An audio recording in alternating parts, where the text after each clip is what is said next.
que se vaya ahora mismo. No, bueno, simplemente para actualizar quiénes somos. Hola, Sol.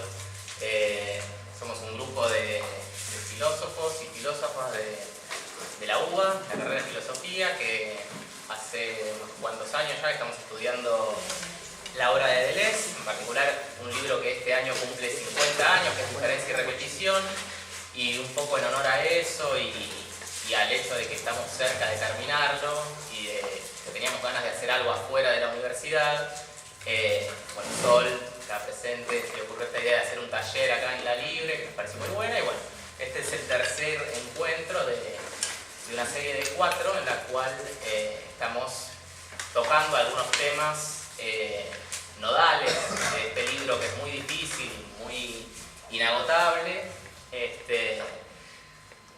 con la idea de darle una vuelta un poco más, digamos, interesante, amigable, que es una característica que este libro no tiene, pero bueno, nosotros tratamos de dárselo. Así que bueno, el tema de hoy es el tiempo fuera de sus goznes. ¿Qué les, perdón, me da un poco de curiosidad, cuando ven el lema del tiempo fuera de sus goznes, ¿en qué piensan? No van en los delesianos. Sí, para quienes no son del grupo. Si uno piensa en lo que es la palabra goznes, Sí. la tuve que buscar, Ajá. porque no es muy Bien, usada. hacer la tarea, sí. Muy usada. Sería una bisagra, ¿no? Tal cual. Entonces, por ahí relaciono como que el tiempo es, de alguna manera, ¿sí? Abre o cierra, depende de dónde, digamos, ¿no? Depende como el sujeto como base, ¿no? Si abre, si te permite que ese tiempo abra o cierre. Tal cual. Tal cual. Yo le pondría un 9. Sí, sí. No es 50, podemos negociarle. Pero se redondea, que queda bien. Para no haber leído la Sí. fuente, Bueno, la era eso básicamente, lo podemos hacer ahora. Bueno, ya te pago entonces. No, pero tal cual, como decías, la idea de, o sea, la palabra gozne, que tal vez no es una palabra tan común para nosotros, nosotros, es como, es bisagra, sinónimo de bisagra, o quicio también, la palabra quicio, como la expresión fuera de quicio, con lo cual otra traducción posible sería el tiempo fuera de quicio, ¿no? Que tiene también esta, porque está la idea esta de, digamos, cierta pérdida de la cordura, por decirlo de algún modo. Con lo cual, ahora lo vamos a ver, pero el tiempo fuera de sus goznes, fuera de quicio, es esta idea que de algún modo el tiempo se libera de alguna especie de sujeción. sí, eso por un lado. Por otro lado hay que decir, y lo vamos a decir muchas veces hoy, bueno, ya pasamos, que la expresión literal, el tiempo fuera de sus goznes, es una traducción del inglés de una frase de Shakespeare, de su obra Hamlet, acto 1, escena 5, que está representada en este cuadro. No sé si conocen o recuerdan la historia de Hamlet. Hamlet es un príncipe de Dinamarca que vuelve después de un largo viaje a Dinamarca, ¿no? Y resulta que su tío es el rey. ¿Eso está pasando solo o lo estás pasando vos? No, pero recibo como señales Emergentes, hace lo que puede. Estamos en la... Vamos a hacer una cosa, la díganme consecuencia de las expresamente divergencias. pasa y yo paso. Bueno, para hacerla corta, se le aparece el fantasma de su padre y le dice: me mató tu tío, que ahora es el rey de Dinamarca. Se le aparece el fantasma de su padre, ¿no? Porque su padre está muerto. Exactamente, ¿no? Y le trae esta situación: mi hermano, tu tío, me mató y se casó con tu madre en un lapso muy breve de tiempo, además. Una 2 cosa meses. terrible. 2 meses. Y el pobre Hamlet, que viene de vivir la vida loca por toda Europa, se encuentra con que tiene que restablecer el orden en el reino, ¿no? Y además parece que es una persona muy frágil, muy duditativa, ¿no? Y lo primero que se le viene a la mente decir cuando el fantasma de su padre viene con esta tarea es: el tiempo, the time is out of joint, el tiempo está fuera de sus goznes. Es una frase que las traducciones de Hamlet no hay acuerdo, ¿no? Yo tengo uno en casa que dice la naturaleza está en desorden. O sea, hay un rango de divergencias enormes en la traducción. El mundo está Desquiciado. Igual en todas esas traducciones no es que hay una que sea correcta o incorrecta, sino que todas dan lugar a interpretaciones distintas y todas constituyen sentido en relación con lo que es la tragedia y lo que quiere decir la tragedia en términos históricos y políticos. Y lo que queremos decir nosotros hoy también, ¿no? También podemos entender que la naturaleza está en desorden, que el mundo está en caos, que la gente está muy loca y muchas otras que se nos pueden venir a la mente. Sí, de hecho el tiempo también puede entenderse como el tiempo en el sentido filosófico del tiempo y espacio, pero también puede pensarse como la época, el mundo, la naturaleza, o sea, ahora vamos a ver algunas posibles reformulaciones. Bien, vamos a seguir. Bueno, acá, Vamos a hacer, ¿no? dale, acá tenemos un fragmentito en el cual Derrida hace una serie de paráfrasis de este sintagma. Para quienes por ahí no conocen todos a Derrida, no sé si... Derrida, ¿querés decir algo? Filósofo de origen argelino, radicado en Francia, contemporáneo a Deleuze y con preocupaciones muy similares. Dentro del marco de la filosofía de la diferencia, los dos, del postestructuralismo. Y él también comenta esta frase. Sí, hace bastante, digamos, toma bastante de esta frase. Y para lo que, digamos, la íbamos a usar ahora, la utilidad en este contexto es ver algunas posibles reformulaciones o maneras de traducirlo, maneras de entender esta frase, digamos, de desarrollar un poco la riqueza de sentido que tiene. Que dice, time is out of joint, el tiempo está desarticulado, descoyuntado, desencajado, dislocado, el tiempo está descompuesto, acosado y trastornado, desquiciado, a la vez desarreglado y enloquecido. El tiempo está fuera de quicio, el tiempo está deportado, fuera de sí, desajustado. El estilo de Deleuze es mucho más minimalista que esto, ¿no? No tiende tanto a las reformulaciones de este estilo, pero me parece que esto sirve un poco para expresar, desplegar un poquito poético, los sentidos. Eso.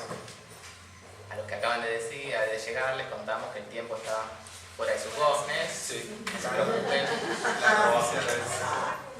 Vamos a tratar de vivir con ello las próximas 2 horas. Bueno, se llama espectros de Marx, ¿no? También un poco la idea de espectro, de fantasma, que también tiene Hamlet, un poco aparece acá. Y es una idea que es importante para empezar a pensar qué es este fuera de quicio y qué lugar van a empezar a ocupar esos fantasmas o esas cosas que vuelven y que no se quedan tranquilas, digamos. Y que nos dan una tarea, ¿no? A cumplir. Nos dan una tarea como el padre Hamlet. Bueno, entonces nos tenemos que preguntar esto, ¿no? Si está fuera de sus goznes, podemos empezar por pensar, bueno, ¿qué quiere decir que el tiempo está en sus goznes, ¿no? Si está fuera, quiere decir que tal vez estuvo dentro, ¿no? Y entonces no estaba desquiciado, desconjuntado y todas esas cosas terribles que decía Derrida. Entonces, una imagen que nos puede servir para pensar el tiempo en sus goznes es la representación del cosmos según Ptolomeo. ¿Sí? Ptolomeo, un astrónomo que reproduce el esquema del universo aristotélico, y que es la manera en la que la humanidad concebía que el universo se organizaba básicamente desde la antigua Grecia hasta la revolución de Copérnico, ¿no? La revolución de la astronomía, en la cual, bueno, pasamos de un modelo geocéntrico al modelo heliocéntrico, al hecho de que es el Sol el que está en el centro del sistema solar y no la Tierra en el centro del sistema del mundo. La humanidad europea en este caso. La humanidad europea, blanca, heterosexual, blanca y terrateniente. Hay un muy buen libro de Deleuze que se llama Kant y el tiempo, donde hay muchas cosas de las que vamos a mencionar hoy que están acá, y una de las cosas a las cuales responde responde Deleuze ahí es, bueno, ¿cuánto está? ¿Qué quiere decir que el tiempo está en sus goznes, no? Y lo que dice es algo parecido a lo que nos decía la tía de Rafa.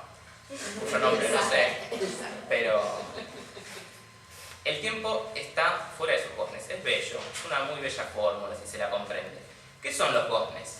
Son literalmente el pivote. El pivote es eso alrededor de lo cual la puerta pivotea. Habría que pensar en una puerta giratoria, ¿sí? En nuestro universo tolemaico el eje de la puerta giratoria está en el centro de la Tierra, que es ese platito que está en el medio del dibujo, ¿no? Y la puerta giratoria es la puerta universal. La puerta del mundo es una puerta giratoria. La puerta del mundo pivotea y pasa por puntos privilegiados que son bien conocidos, son los que llamamos puntos cardinales: norte, este, sur, oeste. El gozne es lo que hace pivotear la puerta de manera que ella pasa y vuelve a pasar por localizaciones privilegiadas llamadas puntos cardinales. Entonces, bueno,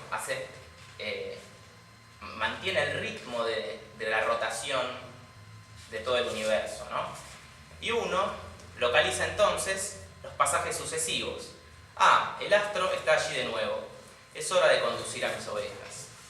Diría, por ejemplo, un campesino que seguía por el tema de los cielos, ¿sí? Entonces, en el dibujo lo que tenemos es, bueno, le decía la Tierra en medio, que en esa época era chata, y alrededor las distintas, la Tierra está cubierta por distintas esferas concéntricas, cada vez más grandes, ¿sí?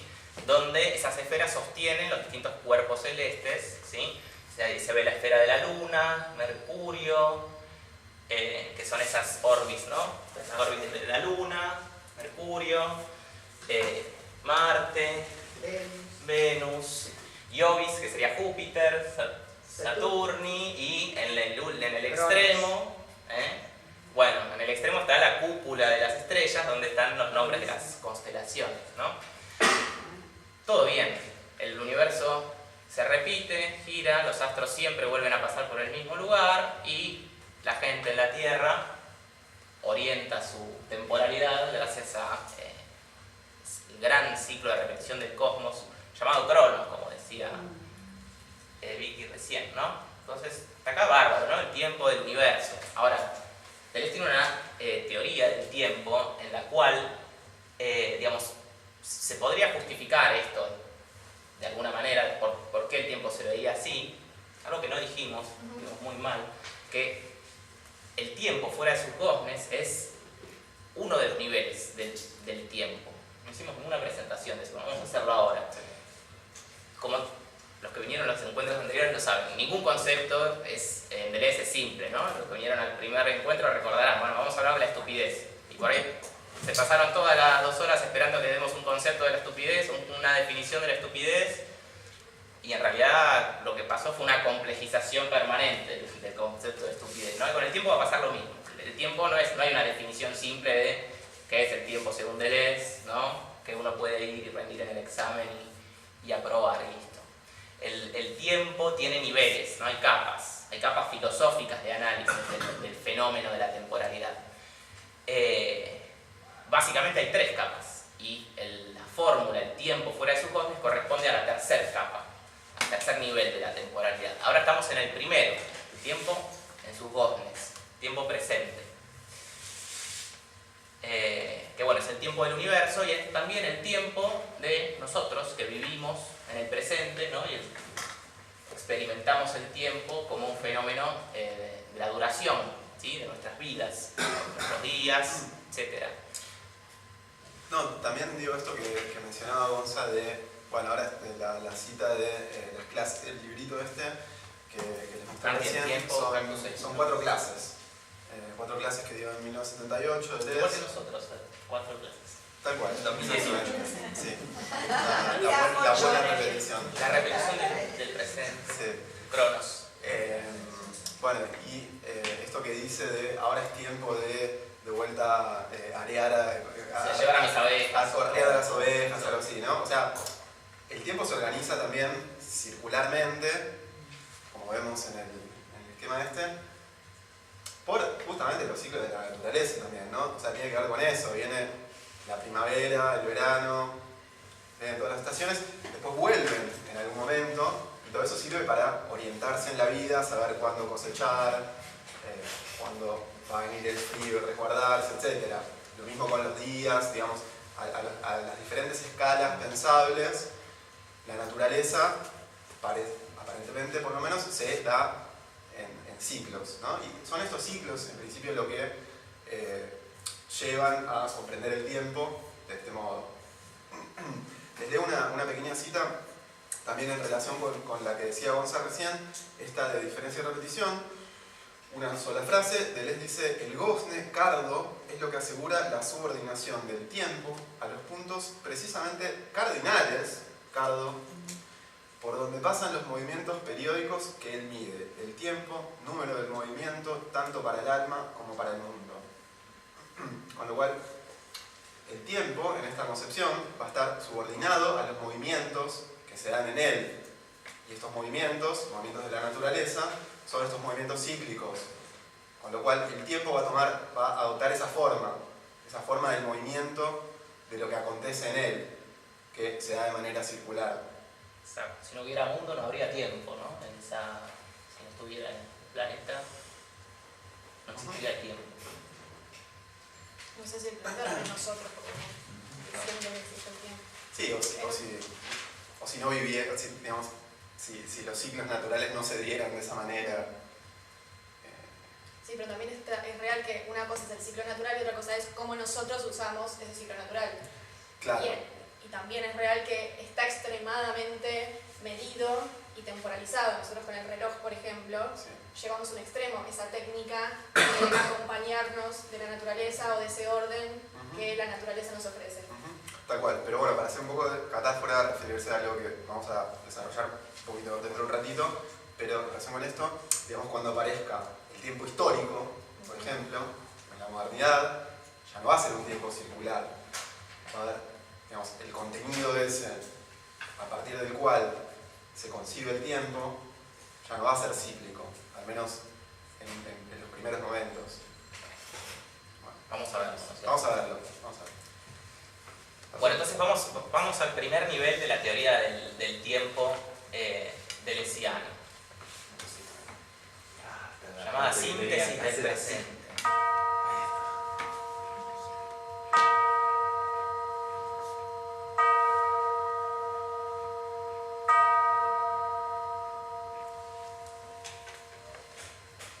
¿Qué hora es? Las 4. ¿Cómo sabes que son las 4? ¿Contaste conscientemente? 1, 2. ¿O pasaron las campanadas y de alguna manera dijiste, 4? Sí, igual aunque las hayas pensado, digamos, siempre es en un segundo momento. ¿Por qué las puedes pensar? Sí, yo... Porque de alguna manera las retuviste.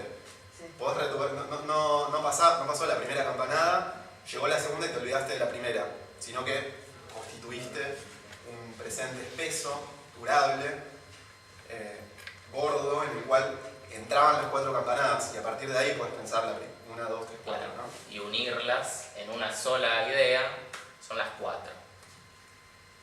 ¿Qué es eso? Bueno, Deleuze dice, el libro se llama Diferencia y Repetición, ¿no? Y bueno, suponer la repetición es muy importante, ¿no? El tiempo presente, el tiempo de nuestra duración, de nuestra vida, se constituye haciendo lo que acaba de hacer el compañero, contrayendo repeticiones, ¿sí? Fusionándolas en una única duración, ¿sí? Y dándoles entonces un sentido, ¿no? No tenemos acontecimientos sueltos, ¿no? Sino que encontramos un ritmo en lo que pasa, ¿sí? Y ese ritmo, a través de nuestra contemplación, de las repeticiones y de una contracción, los que estuvieron la vez pasada se acordarán, puedes darle a una más, recordarán el esquema de Mati, ¿no? Donde decía, bueno, nuestra subjetividad, lo que creemos que es nuestro yo, en realidad está compuesto por miles y millones de pequeñas subjetividades larvarias, ¿no? Que su función es contemplar y contraer, ¿no? Todo nuestro cuerpo es una popurrí, un collage de subjetividades que contemplan y contraen. No todas contemplan y contraen lo mismo, ¿no? Nuestro nuestros oídos contemplan y contraen las campanadas del reloj, nuestro corazón contempla y contrae, ¿no?, la sangre y el movimiento de contracción justamente y de dilatación. Nuestros pulmones contraen oxígeno, ¿no?, contemplan y contraen el oxígeno. Nuestro estómago contrae alimentos, ¿sí? Todo esto cíclicamente, ¿sí? Nuestro cuerpo es una máquina de repetir, de contraer cíclicamente determinados elementos. Sí, porque esto no pasa solamente a nivel de nuestros cuerpos humanos. La contracción y la contemplación constituye todo tipo de forma viviente. De hecho, por ejemplo, el primer ejemplo, ¿no?, que era el de las campanadas, un ejemplo perceptivo. Ahí contraemos a nivel perceptivo. Sin embargo, Deleuze comenta en estos pasajes, esas síntesis perceptivas requieren de otras síntesis previas, digamos, una base sobre la cual se monta, que son síntesis orgánicas. En este caso, si no tuviésemos oídos, no podríamos contraer perceptivamente eso. Pero, ¿qué pasa? A su vez, esos órganos mismos, es decir, a nivel de los cuerpos, también se dan contracciones. Contracciones, no ya que nosotros, digamos, hacemos mediante nuestra experiencia, sino que somos esas contracciones. Nuestros cuerpos mismos son esas contracciones de elementos, de proteínas, de células. Exacto, es muy importante lo de los cuerpos, ¿no? Es un presente físico, corporal y viviente. Sí. Contracción y síntesis sería asimilable, digamos. Sí, en este nivel sí. Vamos a ver qué síntesis, hay también síntesis del pasado y síntesis del futuro, y ahí este esquema de la contracción ya no funciona, ¿no? Pero en el nivel del presente sí. Y bueno, hay unas páginas muy mágicas en esta parte en la que Deleuze describe la síntesis del tiempo, ¿no? Y dice cosas hermosas como: hay una contracción de la tierra y de la humedad que se llama trigo, y esta contracción es una contemplación y la autosatisfacción de esa contemplación.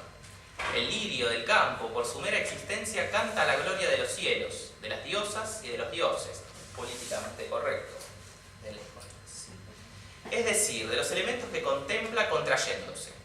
¿Qué organismo no está hecho de elementos y de casos de repetición? De agua, de nitrógeno, de carbono, de cloruros, de sulfatos contemplados y contraídos, enlazando así todos los hábitos por los cuales se compone.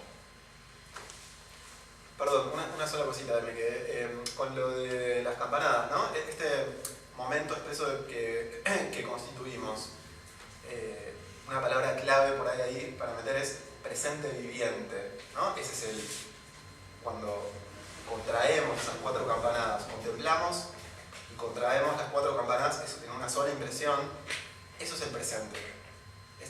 Por eso esto es la síntesis del presente, ¿no? Constituimos un presente espeso, un presente viviente, que esa es para nosotros nuestro presente, ¿no?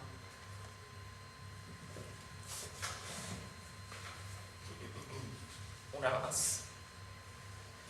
Bien, justamente estamos en el presente de la flecha, ¿no? Como que decíamos recién. ¿Qué es el pasado y el futuro para esta forma de tiempo? Bueno, el pasado es lo que fuimos como fusionando y contrayendo y que quedó de alguna manera ya sintetizado, ¿no? En el presente que nosotros somos.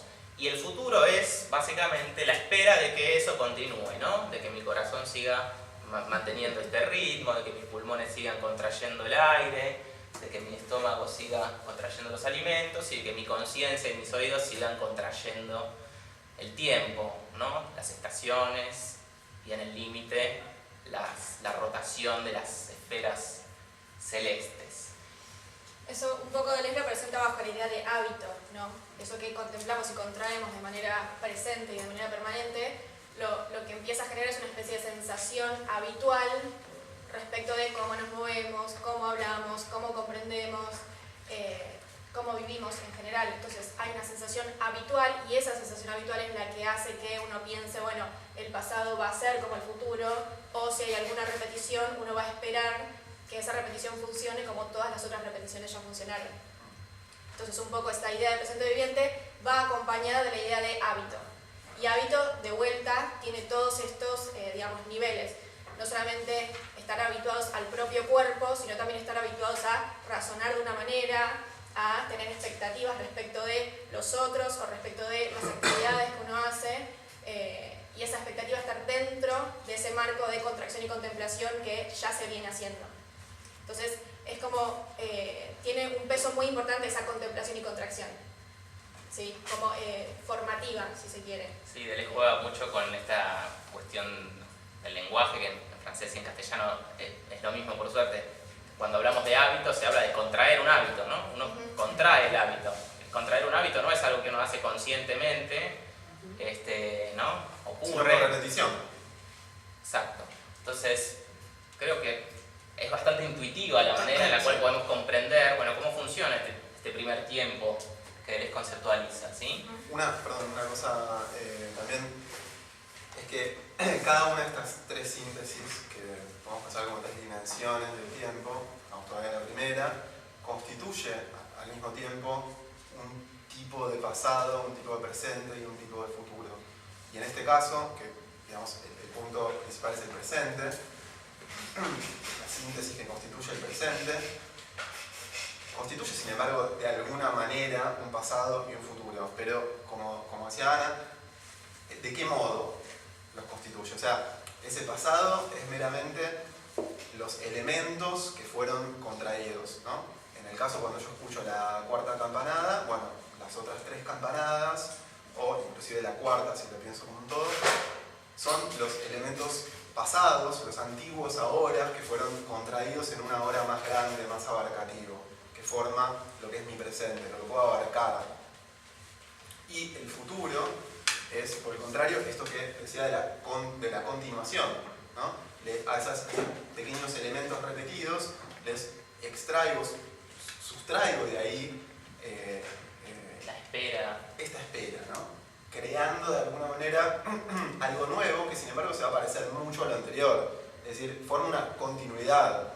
Por eso también es importante esta síntesis, más allá de lo que vayamos a decir después, en tanto que le da una continuidad a todo. Constituye la vida. Constituye la vida, tal cual. No podríamos vivir sin esto.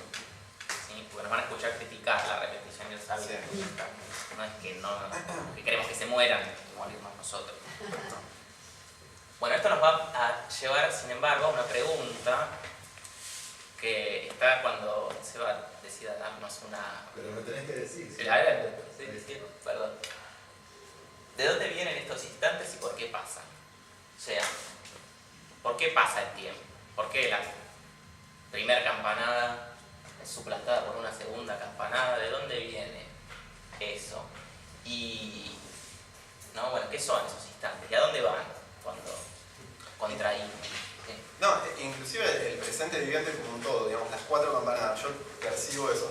Pero nosotros con nuestra percepción, con nuestros organismos, mucho más también, ¿no? O sea, somos seres finitos, no podemos abarcar la infinitud, de hecho, muy lejos de eso podemos abarcar muy pocas cosas y lo que vivimos como presente no abarca mucho. Digamos, si esas campanadas siguieran mucho tiempo más, uno pierde la cuenta, ya no puede volver, digamos, desde una síntesis activa, digamos, desde la inteligencia a decir, bueno, pasaron tantas campanadas, contarlas, ¿no? Es bastante acotado lo que podemos abarcar como presente. Ahora, ¿cómo pasa eso? Porque después siguen pasando otras cosas. Ahora ya no están las otras campanadas, estamos en otro presente. Es como que ese presente se fue moviendo, ¿no? Entonces, la pregunta que surge acá es, bueno, si ese presente se fue moviendo, ¿dónde se está moviendo?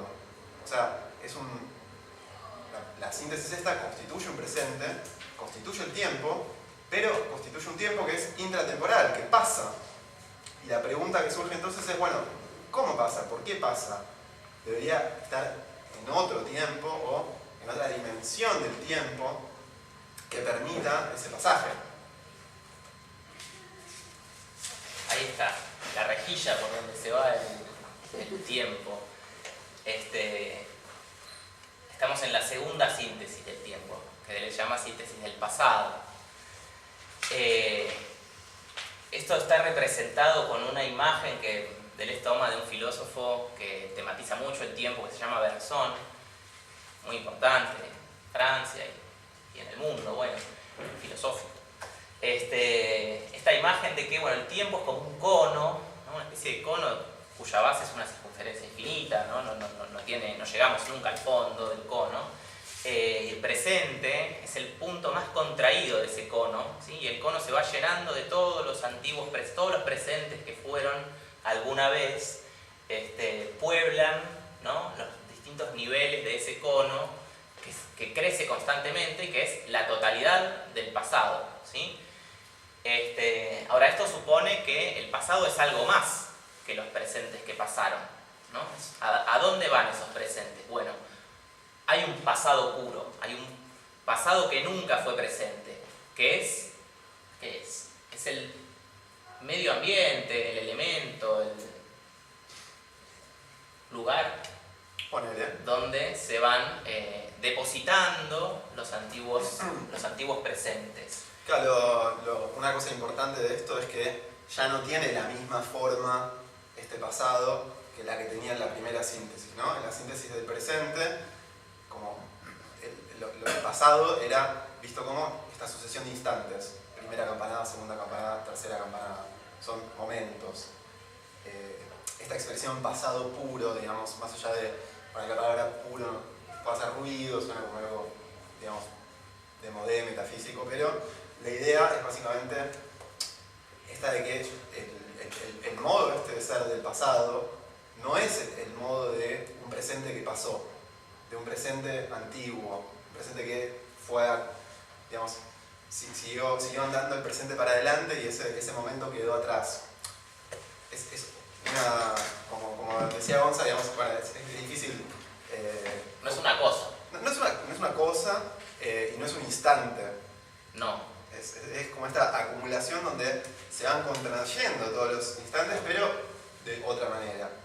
También se puede pensar un poco pensando en la coexistencia de todos los antiguos presentes.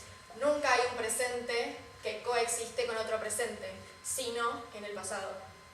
Pero existe. Un presente no puede coexistir otro presente. El presente pasa, el presente es el presente viviente. Entonces, el lugar en donde podemos encontrar los presentes coexistiendo sería ese pasado puro en el que coexisten, digamos, la definición de arriba. También, sí. No, también, o sea, quienes hayan chusmeado un poquito cosas de Deleuze habrán escuchado leído la palabra virtual. Bueno, la palabra virtual sale en primer lugar de acá, ¿no? Este pasado puro es lo virtual, es una expresión tomada también. Un poco mencionado la vez pasada sobre lo virtual también. Exactamente. Que no es raro porque las dos concepciones, tanto la del cono como la de lo virtual, surgen de la lectura que hace Deleuze de Bergson, el filósofo que mencionaba Gonza. ¿Hay alguna cosita más que le das una? Bueno, eso lo dijimos, ¿no? No sé si lo dijimos con mucho énfasis. No. Lo importante acá es, bueno, el presente actual, la punta del cono, es el instante. El instante es lo que, por definición, transcurre todo el tiempo, ¿no? Está siempre pasando, no podemos apresar el instante. Entonces, la punta del cono es como el lugar en el que estamos y a la vez en el que estamos todo el tiempo dejando de estar, ¿no? Porque siempre el tiempo pasa. Cada instante, cada momento, entonces, es contemporáneo de todo el pasado. O sea, todo el pasado está, cada instante que vivimos carga con la totalidad de este pasado puro, ¿sí? Es el punto más contraído de todo ese cono. Exacto. Que ese cono no existe, no está acá, ¿no? No está ahora. Todo lo que pasó en nuestro pasado personal, social, está pero no está. ¿De algún modo fantasmático? No está bajo el modo de lo que existe y podemos señalar ostensivamente. Decir, acá ahí está el pasado, mirá, ¿no? Como ya está el día que fuimos a... Sí, tal cual. Pero está, de alguna forma está. Como decía Vicky, no existe, pero insiste o subsiste. Persiste. Está, y eso permite a Deleuze hilar con algunas cosas muy lindas, como por ejemplo la explicación acerca de los recuerdos involuntarios. Y ahí toma al famoso escritor francés, Proust, que escribe una enorme novela que se llama En busca del tiempo perdido, justamente, y una de las escenas más conocidas es desde el primer capítulo de esa novela, donde el personaje toma una magdalena, la moja en el té, le da un mordisco y esa magdalena de repente lo lleva de golpe a Combray, que era su pueblo de la infancia, y narra de una manera muy, muy bella como el mordisco de la magdalena va haciendo surgir de a poco una cosa medio informe y eso va tomando forma y se convierte en el pueblo de su infancia, ¿no? Sin que él haya hecho ningún esfuerzo por recordar ese lugar, el sabor de la magdalena de repente lo ubica, ¿no? Lo ubica en ese pasado, ¿sí? Que en realidad no es ningún antiguo presente, no es ningún recuerdo puntual de el día en Combray, sino Combray, la infancia, ¿no? Toda la infancia viene de golpe con ese estímulo, ¿no? Supongo que es algo que ocurre realmente, ¿no? Estos recuerdos involuntarios donde algo nos dispara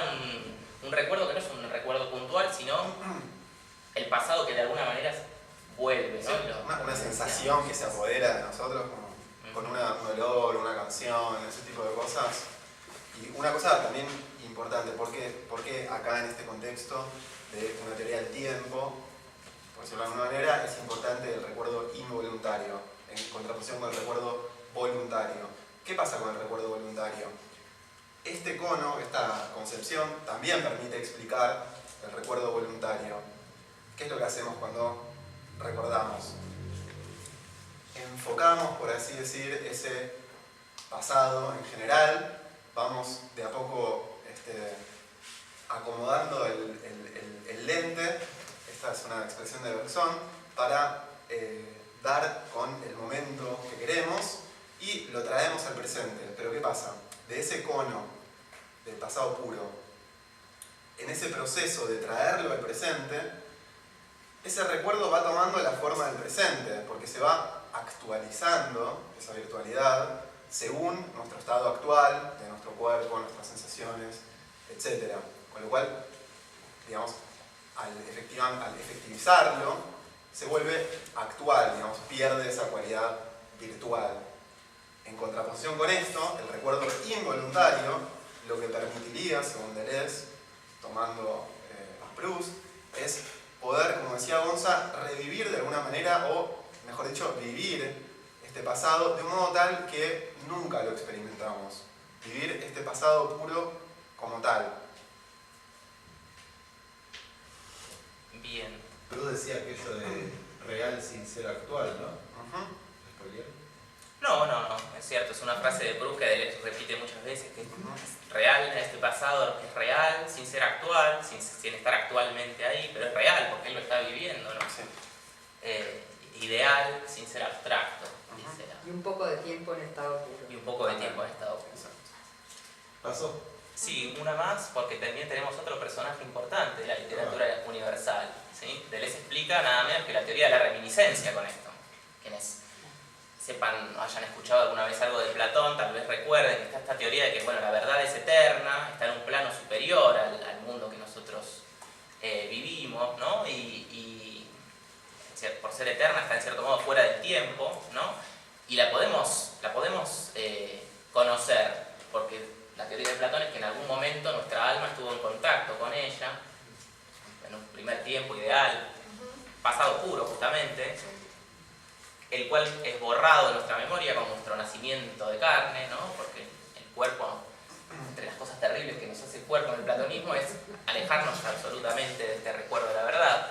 Este mito de atravesar este río, el leteo, en el cual nos olvidamos de ese momento en que convivíamos con las ideas. Pero hay algo que nos puede salvar de eso y es justamente la reminiscencia, que es volver a entrar en contacto con ese pasado puro, ¿sí? Y darnos cuenta que el mundo en el que vivimos es una sombra de esas ideas. Sí. Pero estás contento igual porque conociste la eternidad. Sí, pero bueno, el mundo termina siendo una copia de algo que estaba mejor y que nunca vamos a volver a vivir, bueno, salvo porque nos muramos tal vez. Pero eso.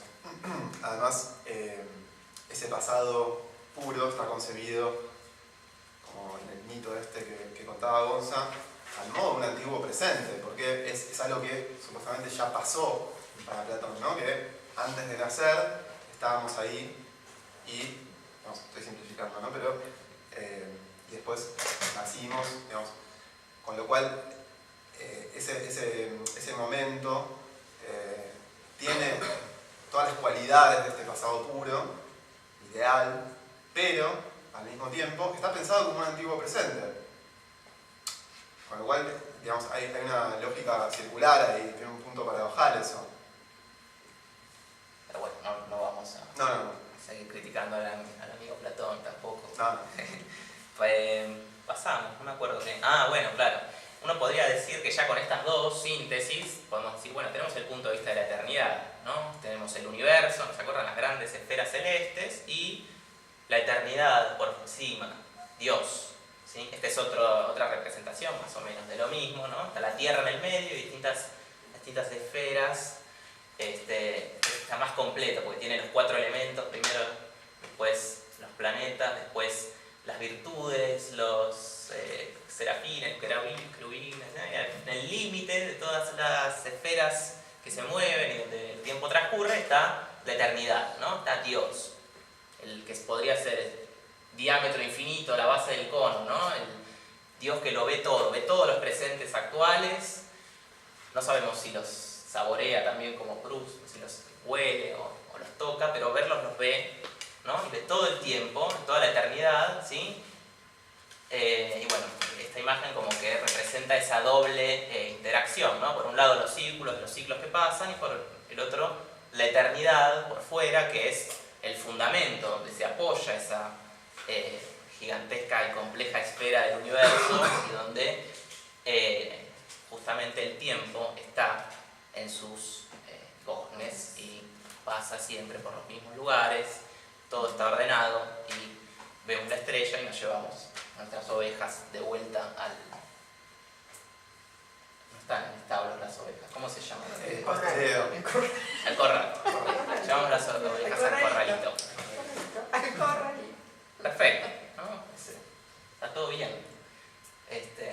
No sé si querían decir algo más de esta imagen. No, en este caso es como espiralada, no es círculo concéntrico, entonces al ser espiralada lo que da la idea es de que no hay nada afuera, ¿no? O sea, no solo está ordenado, como estaba ordenada ya la otra imagen también, sino que es un orden que contempla que no hay nada por fuera de ese orden, ¿sí? Todo tiene su lugar.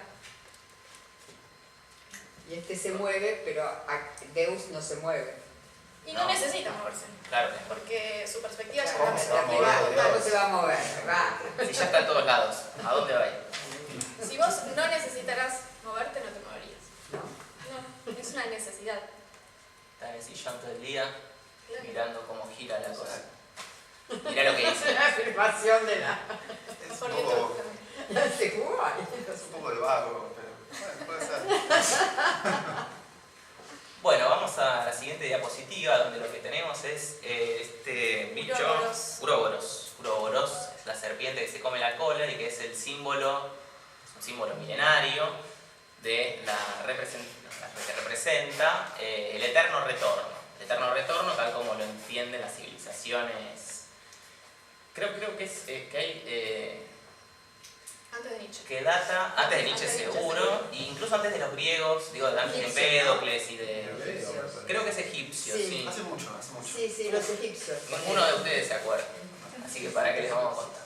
Pero bueno, la serpiente que se come la cola, ¿no? Simboliza justamente la eterna repetición de los ciclos, donde todo vuelve a ocurrir de la misma manera, ¿no? A mí me daba esta impresión también de autosuficiencia, ¿no? Se alimenta de sí misma, no necesita nada exterior, ¿no? Y podemos pensar que a medida que come se digiere y crece y entonces se puede seguir comiendo y ya está. También tiene todo lo que necesita. Seba y yo teníamos un amigo que cuando caminábamos por el bosque nos decía, si ves una serpiente que se come la cola, salí rajando porque se va todo al... ¿no? Uno también puede pensar, bueno, en algún momento llega hasta un punto en el que se explota todo el universo porque se implosiona, ¿no? Que podría pasar. Puede ser. Yo pensaba como cosas que ocurren de esta manera, tomar deuda para pagar deuda, por ejemplo. Tal cual. Es la repetición No más boba. nada para pagar deuda. Pero no puede fallar. Es la eso. serpiente que se come la cola. Estoy todo el tiempo, Claro. pero capaz en algún momento llego al final de la cola y implosiona todo, ¿no? Pero bueno, la idea cíclica del tiempo es algo que ha tenido mucho impacto en la humanidad. Círculo vicioso. Círculo vicioso. Círculo virtuoso. Se hace No pasar sabemos por si virtuoso. vicioso Se o hace pasar virtuoso. por virtuoso lo vicioso. Yo lo El pensaba problema es como... el círculo. El problema es el círculo, claro. Bueno, pero esto no solo pasaba en la antigüedad. Tenemos acá una lectura cíclica De la actualidad. la actualidad, de la eterna actualidad argentina, podríamos decir.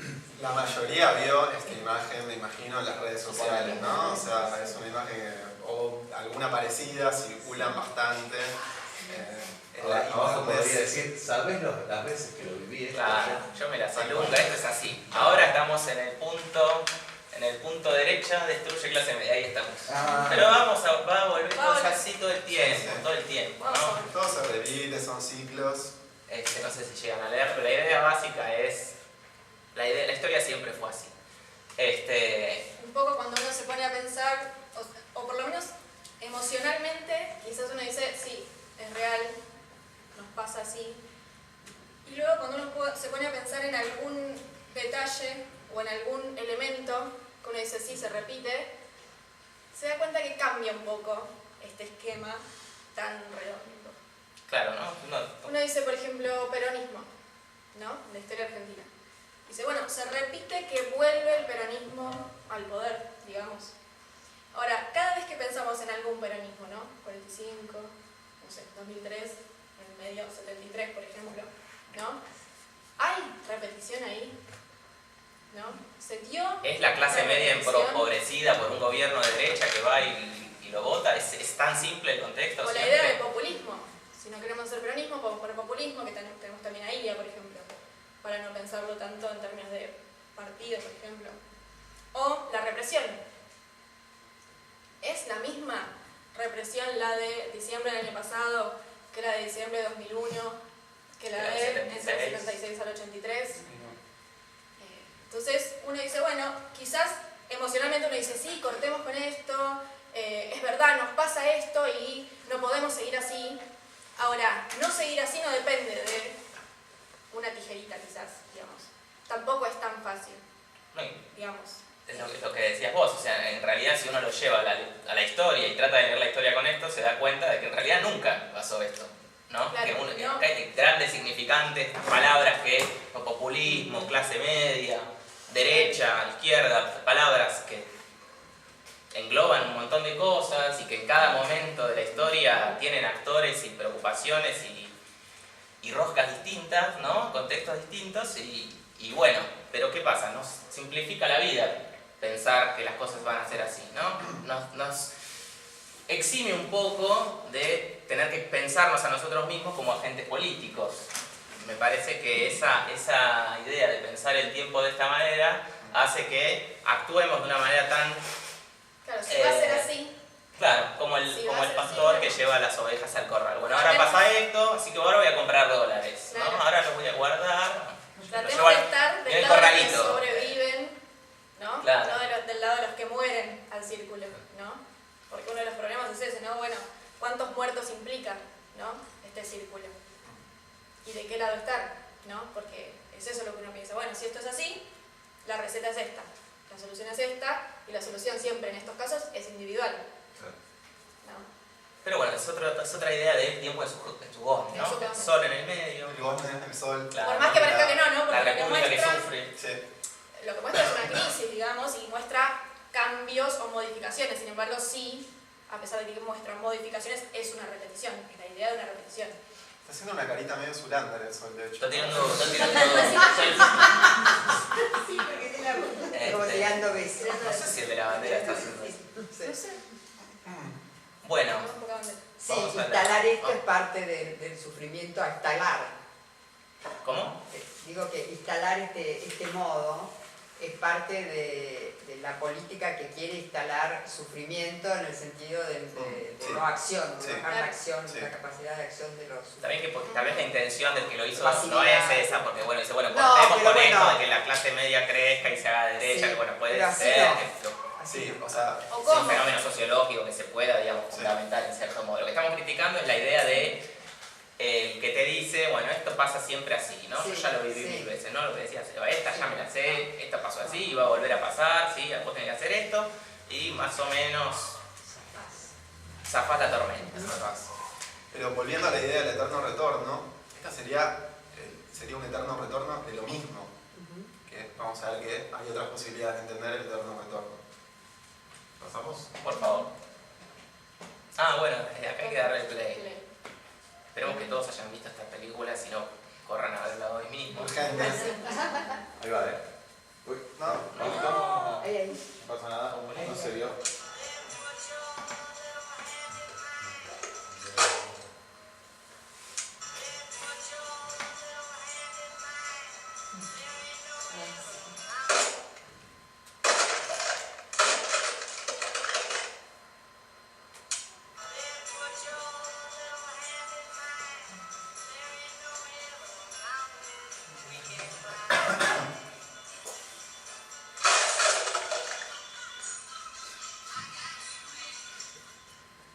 ¿La vieron? Sí, el día de la marmota, ¿no? El día de la marmota, exacto. Una de las mejores comedias de la historia, lejos. Pero también podría Lo que decir pasa justamente es el héroe de la película está como condenado a repetir siempre el mismo día. Va viviendo su vida normal hasta que de repente mañana se levanta y resulta que es hoy, de vuelta, ¿no? Y mañana se vuelve a despertar y vuelve a ser hoy. Siempre vuelve a ser el mismo día. La musiquita del despertador es siempre la misma, ¿no? Siempre soy, como diría Cerati. Rompe el despertador, pero el otro día está de vuelta. Sí. En una se suicida y al otro día Sí, se sí. vuelve a despertar. O sea, se vuelve insoportable, insoportable. porque es terrible, porque en la película de hecho hay una secuencia muy graciosa en la cual todos los días ya él decide tratar de suicidarse, pero no puede porque se vuelve a despertar al día siguiente, en el mismo día, se mete en la bañadera, mete la tostadora en la bañadera, después empieza a comer un montón de cosas altamente calóricas, pero nada funciona y siempre vuelve al mismo día. Siempre vuelve al mismo día, pero hace siempre cosas diferentes, ¿no? Hay algo ahí, un poco este juego de repetición, que nos permite empezar a ver un poco que, bueno, que quizás en la repetición tiene o puede haber un espacio para la diferencia. Y también al revés, ¿no? ¿Cuántas personas nos levantamos a las 6 de la mañana, de lunes a viernes, y a pesar de que todos los días es distinto, no nacemos en el mismo día, no despertamos en el mismo día, sí parece que nuestra vida se repite, ¿sí? Por nuestra jornada laboral, nuestra jornada de estudios. Entonces hay algo de lo rutinario que podemos pensar de este modo, ¿no? De qué pasa con esa repetición que en realidad es nuestra rutina, ¿no? Y qué pasa cuando uno vive siempre el mismo día y sin embargo siempre hace cosas distintas. Entonces ahí el juego es, bueno, quizás no es tanto el tiempo en términos externos a uno, sino también el tiempo en términos internos a uno mismo. Hay una salida de hermanos, como camaradas, hay una salida del ciclo bobo de la repetición, es posible. Uno de los que dijo que la historia se repite es justamente Carlos Marx. Voy a pedir dos. Carlitos Marx, que escribió un libro, no tengo acá, que se llama El 18 Brumario de Luis Bonaparte, y dice esa frase que es muy famosa, ¿no? La historia se repite primero como tragedia y después como farsa o como comedia, depende de la traducción, no sé. Es una frase que Deleuze toma, que Deleuze cita en este desarrollo que hace de la temporalidad. No pensemos ya en la historia individual del tipo que se levanta todos los días o que repite todas las veces el mismo día, sino la historia de las sociedades, ¿no? Las sociedades se repiten, ¿no? Lo que veíamos antes con el ciclo. Marx escribe este libro para analizar una revolución a mediados del siglo XIX en Francia, que lo que hace es traer al poder a un pariente lejano, un sobrino de Napoleón, y que él lo describe acá como la caricatura de Napoleón, ¿no? Tuvo el primer Napoleón y ahora viene este tipo con esta otra revolución. Y bueno, Marx empieza diciendo en este libro, después de esta frase: los hombres hacen su propia historia, pero no la hacen arbitrariamente, bajo circunstancias elegidas por ellos mismos, sino bajo circunstancias directamente dadas y heredadas del pasado. La tradición de todas las generaciones muertas oprime como una pesadilla el cerebro de los vivos. ¿Sí? Condición de la acción es todo el peso de las generaciones muertas que están por ahí en ese cono que coexiste con cada instante presente, diría Deleuze, ¿no? Sí, un poco más para explicar esta idea acerca de qué quiere decir que se repite, ¿sí? Y analiza el caso de la Revolución Burguesa, la Revolución Francesa de 1789. Y dice, por muy poco heroica que la sociedad burguesa sea, para traerla al mundo habían sido necesarios, sin embargo, el heroísmo, la abnegación, el terror, la guerra civil y las batallas de los pueblos, ¿sí?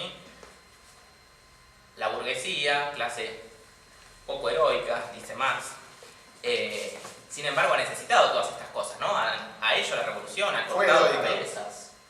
Fue heroica.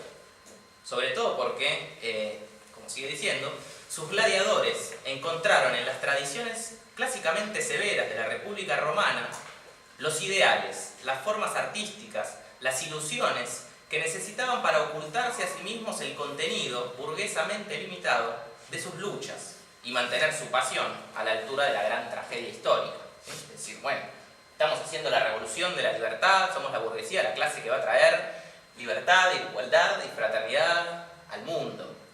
Todos sabemos que así fue como sucedió realmente, ¿no? Por eso los franceses siguen estando tan orgullosos de ello, ¿no?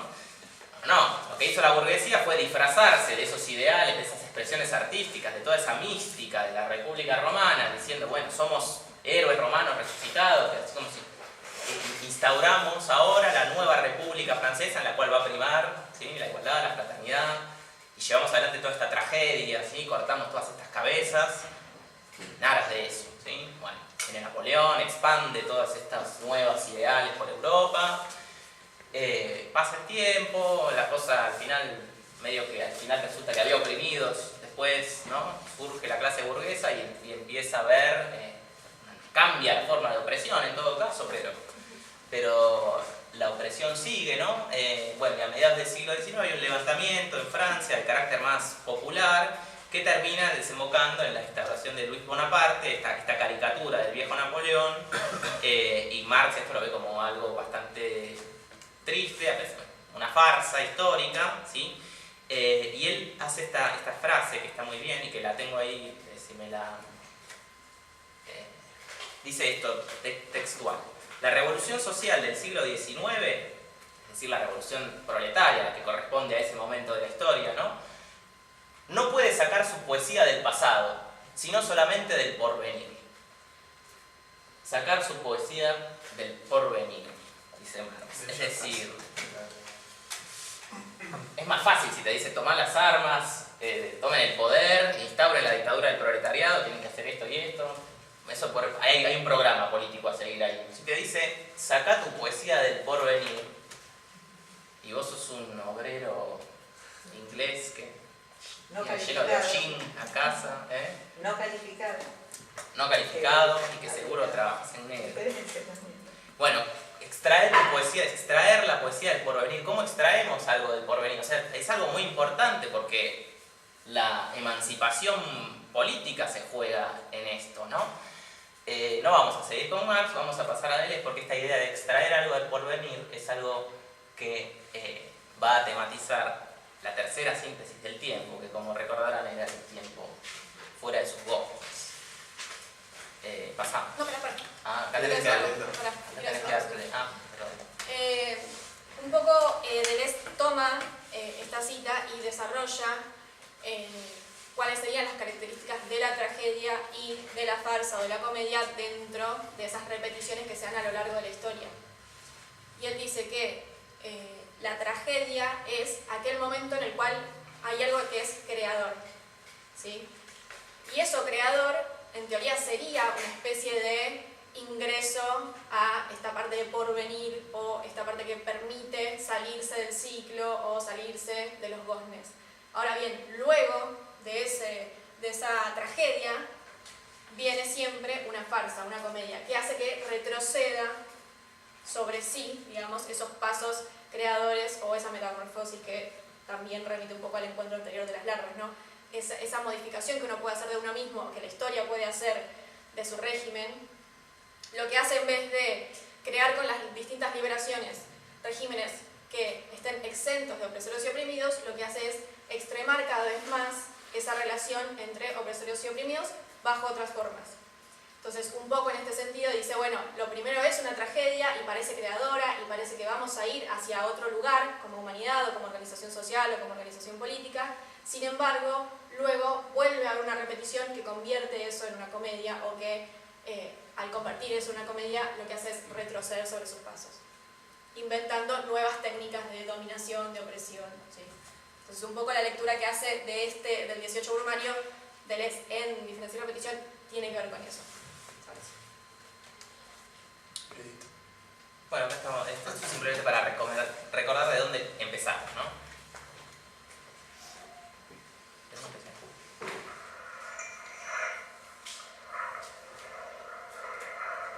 El mundo está fuera de quicio, amigos. Maldita suerte mía. Haber nacido yo para ponerlo en orden. Este es Hamlet, la película. Una peculiar representación. Una muy, joyita sí, perdida de representaciones.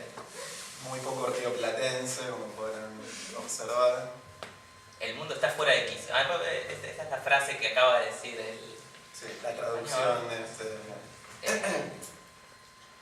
en este meme representada, ¿no? Le dice, la frase sigue, ¿no? No es el tiempo está fuera de quicio, es el tiempo está fuera de quicio, maldita suerte que tuve que nacer yo para ponerlo en orden, ¿no? Set it right, volverlo a poner en orden, ¿no? Entonces la pregunta que nos hace, es una doble pregunta.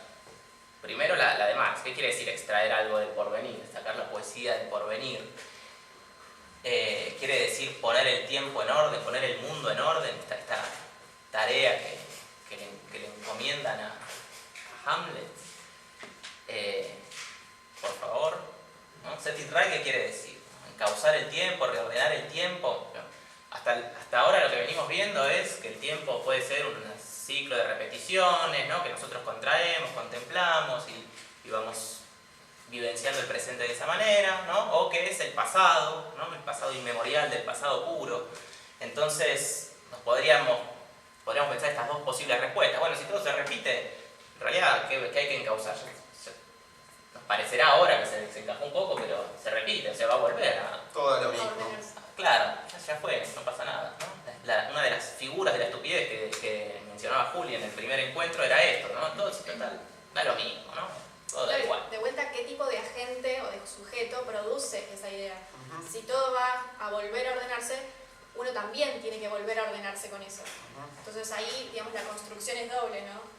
Si se repite cíclicamente, entonces yo tengo que acompañar esa repetición también.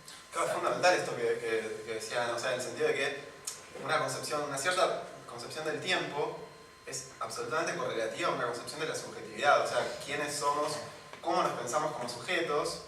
Como sujeto individual y social a la vez, ¿no? Totalmente, como sujeto y con todas las cosas en el medio, sujetos grupales, etc. Digamos, los sujetos colectivos pueden variar de escala, etc.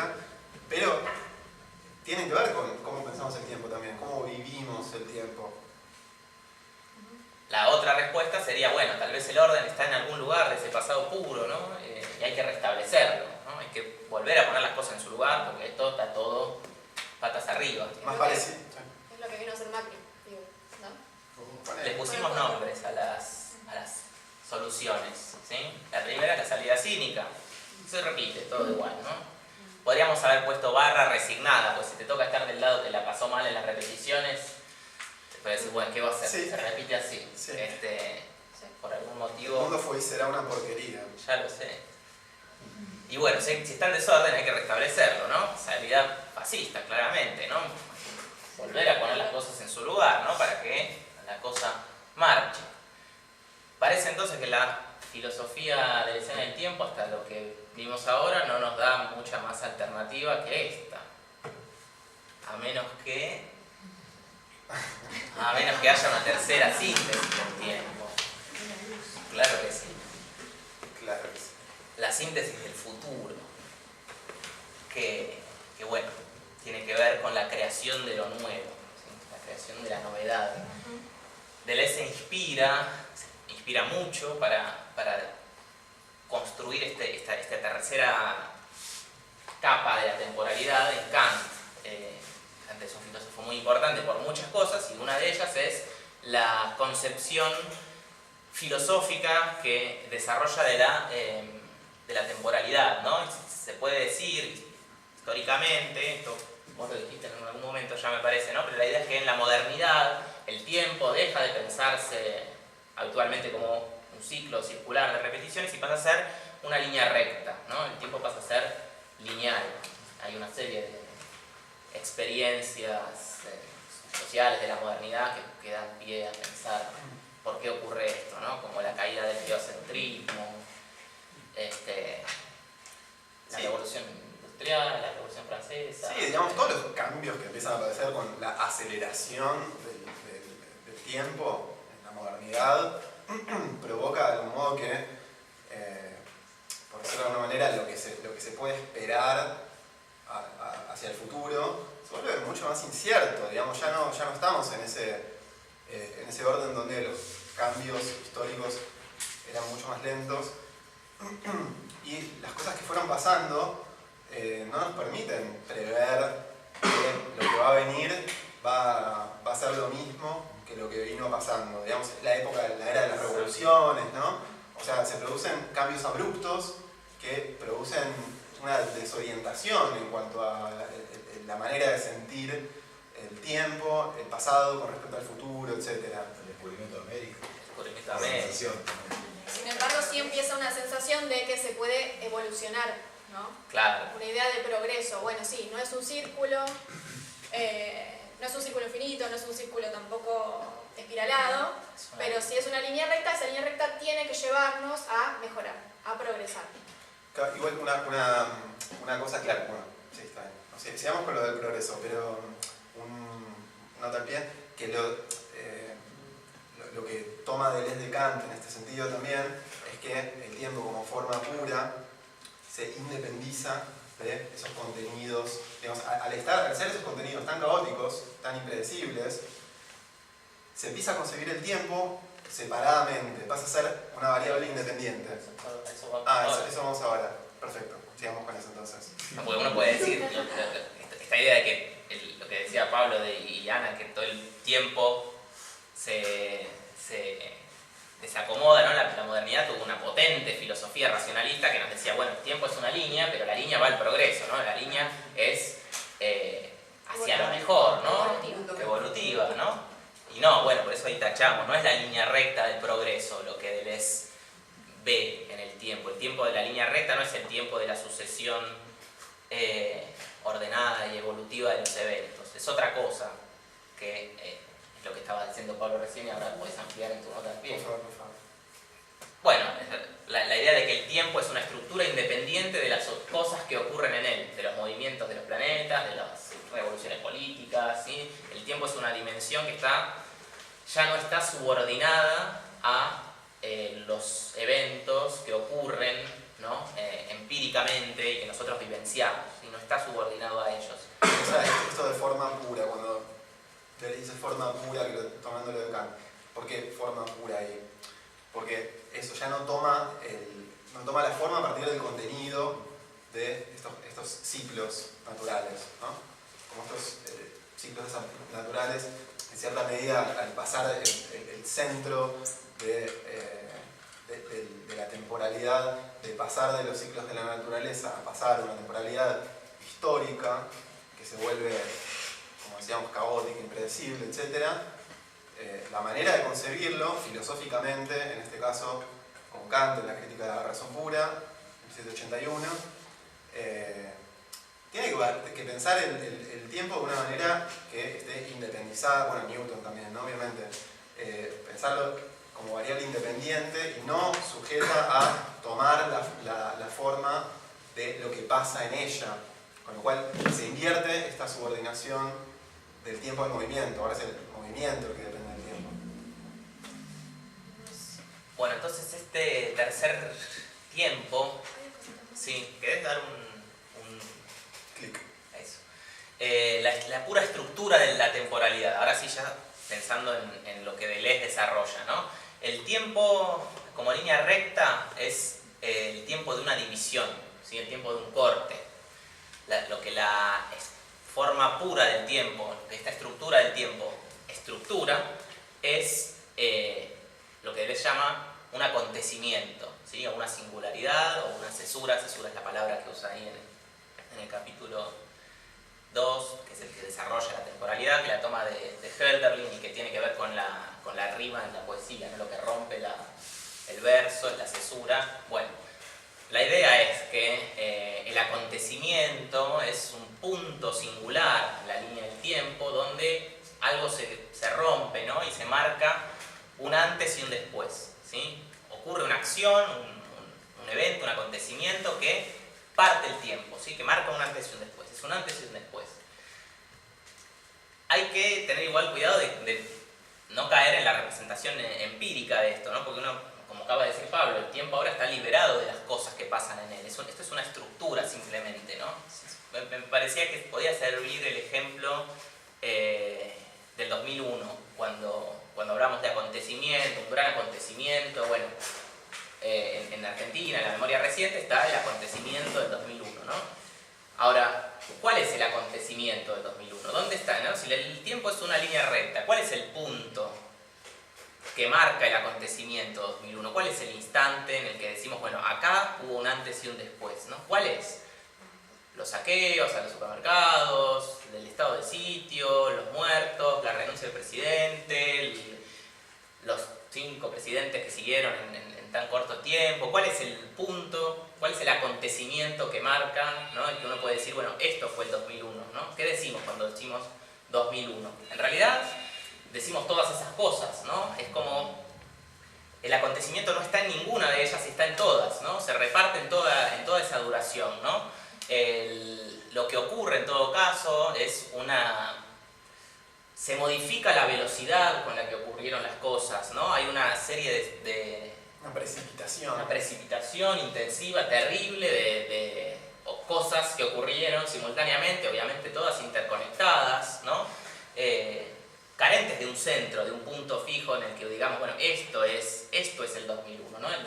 En realidad es justamente lo que es el acontecimiento, es algo que estructura el tiempo, pero sin ser parte de él, ¿sí? La idea del 2001 a lo que remite es a una serie de eventos empíricos, fácticos, ¿sí? Que nos permiten hablar de un antes y un después, claramente, ¿no? Hay un antes y un después del 2001 para la sociedad argentina, pero el acontecimiento en sí mismo es ideal, es una idea, ¿sí? Es no ideal en el sentido de que no exista, sino ideal en el sentido de que no es un punto empírico, fáctico. De hecho, por ejemplo, cuando las y los historiadores intentan buscar la causa del 2001, bueno, no sé, el corralito, Dual, los saqueos, o sea, bueno, obviamente la pobreza generada durante la década, pero digamos, no, es imposible también señalar una causa única o decir, bueno, listo, pasó esto, y entonces esta era la explicación. Es algo más, de algún modo más misterioso que eso, en algún punto. Exacto, pero está muy bien, pues, depende del relato que luego construimos en torno a eso, ¿no? Que la conciencia histórica se detenga en ese punto y que entienda que ahí pasó algo importante, que hay que elaborar, ¿no? Justamente hay que explicarnos qué pasó, ¿no? Durante el 2001, durante esos días, lo único que podíamos hacer era seguramente pensar, bueno, ¿qué está pasando? ¿Qué hacemos? ¿No? Se va todo. Una vez que ocurre, lo que hay que hacer es tratar de significarlo, y ahí aparece esta idea, bueno, del acontecimiento, del antes, cómo era antes, qué es después, qué pasó, qué cambió. También un poco el acontecimiento es algo que está por fuera de todo lo pronosticable, ¿no? De todo lo medible. Por lo tanto, como hecho en términos, por ejemplo, históricos, es algo que al no poder preverse el tipo de intensidad que va a tener ese acontecimiento, tampoco se puede prever qué tipo de relato se va a hacer. Pero lo que sí se puede prever es que ese acontecimiento sin relato no va a quedar, ¿no? Porque hay algo de esa intensidad que va a rebalsar todo tipo de comunicación establecida o preestablecida, Tal ¿no? cual. O sea, Plantea no un se problema. puede ocultar, el acontecimiento no se puede ocultar, porque el acontecimiento inunda, digamos, de un nuevo sentido o de un nuevo desorden, de un modo tal que, justamente como es un desorden, uno rápidamente intenta ver qué pasó, ¿no? Intenta ordenarlo para comprender. Entonces, el acontecimiento tiene un poco ese orden de, bueno, y si no lo historizaste, si no pudiste ponerlo en palabras, que siempre va a quedar algo que no se puede poner en palabras en el acontecimiento, pero si vos no pudiste hacerlo, va a volver también, ¿no? El acontecimiento es el carácter ese de, bueno, pero acá se rompió algo, ¿no? Acordate que acá no pasó lo mismo, ¿no? Es como el espectro, ¿no? Vuelve. ¿Por qué? Porque hay que dedicarle un tiempo, tiene una duración, digamos. El acontecimiento tiene una duración, una existencia durable, más allá de lo representable, lo que se puede decir, ¿sí? Está. Bueno, la vez pasada hablaban de la fisura, ¿no? Justamente, esta idea que lo que vos dijiste, se rompe algo. El tiempo. Bueno, con esto vamos a seguir. ¿Qué tenemos ahora? Sí, tenemos un recreo ahora. Quiero decir una cosita más. Yo no recuerdo bien el contexto textual, pero Gramsci decía, el progreso es una ideología y el devenir una concepción filosófica, ¿no? Un poco para retomar esto de Kant y la diferencia entre Kant y Deleuze, ¿no? Esa línea recta, por más que sea una línea recta, al no entenderla como progresiva, se puede entender como devenir, entonces en ese punto cambia el sentido y el tipo de proyección o no proyección que se puede hacer sobre esa línea recta. Ahora sí. Eso, bueno, un recreo, ¿no? Ya que hablamos de tantas cosas serias, que viene siendo una tradición ya de estas reuniones. Hablar un poco de cine, vamos a volver igual a las cosas serias, ¿no? Pero bueno, me pareció que no estaba de más traer este pop cartel de cine de los años 60, que no sé si es la primera, pero seguro es una de las primeras películas que tematizan el tema del viaje en el tiempo. Acá el héroe viaja y bueno, aparentemente el futuro está poblado por estos yetis con látigos y bueno, él tiene que prenderlo fuego y llevarse a la chica a alguna parte.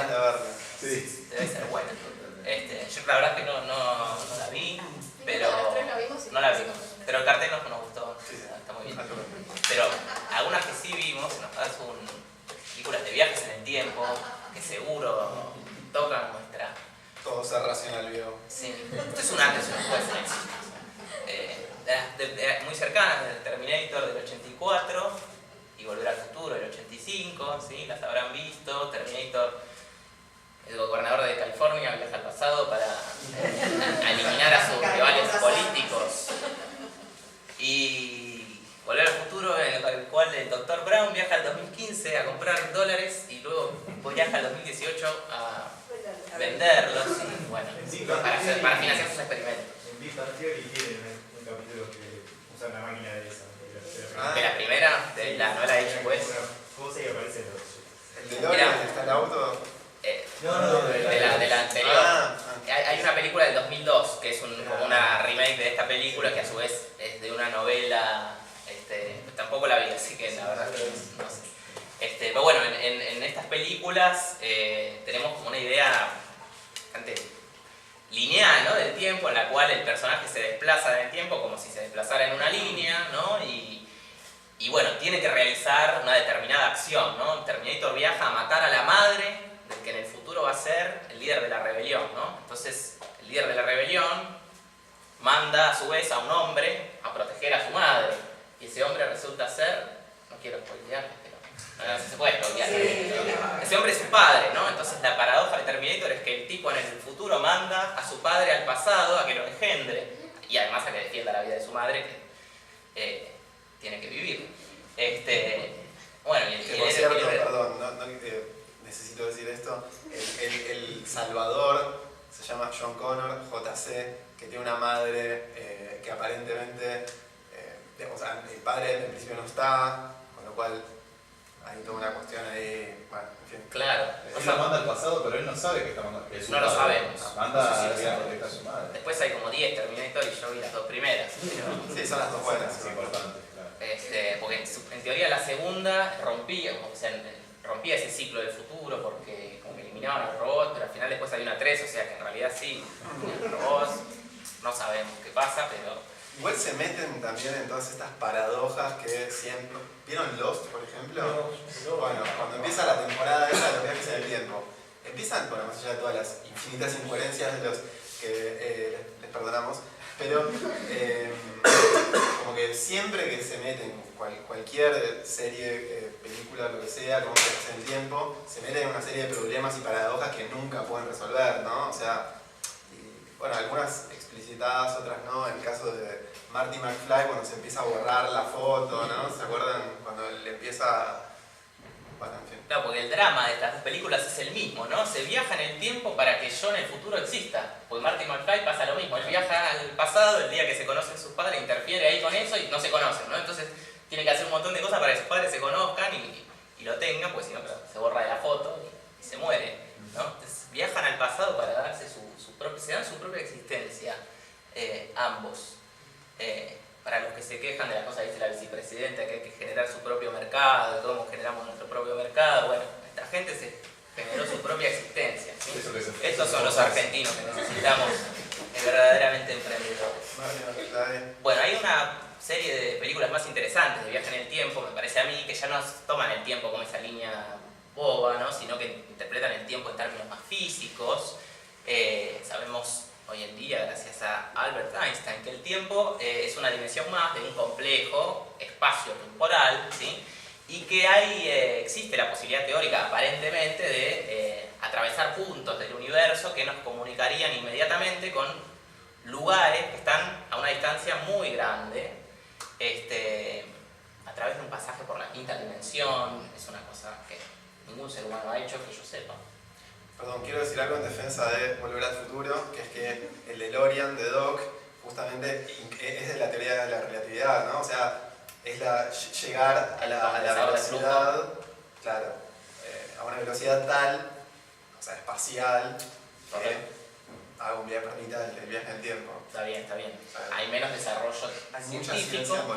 Y no fue escrito por Carl Sagan como si fue escrita esta película, Contacto, ¿no? Acá estamos viendo a Jodie Foster que está viendo de espaldas entiendo el punto del espacio que ella va a atravesar y que es un punto que topológicamente, digamos, la estructura del universo ahí está como medio trastornada, y es atravesar ese punto lo que le permite es salir en otro lugar del universo, en otro tiempo, en otro espacio, ¿no? O atravesar algo que en un viaje normal tomaría millones de años, y ella lo atraviesa en un momento y encuentra a los extraterrestres del otro lado que le dan un mensaje muy lindo, disfrazados de su padre, que era algo muy emotivo para ella, y tenía un final muy lindo, no me acuerdo.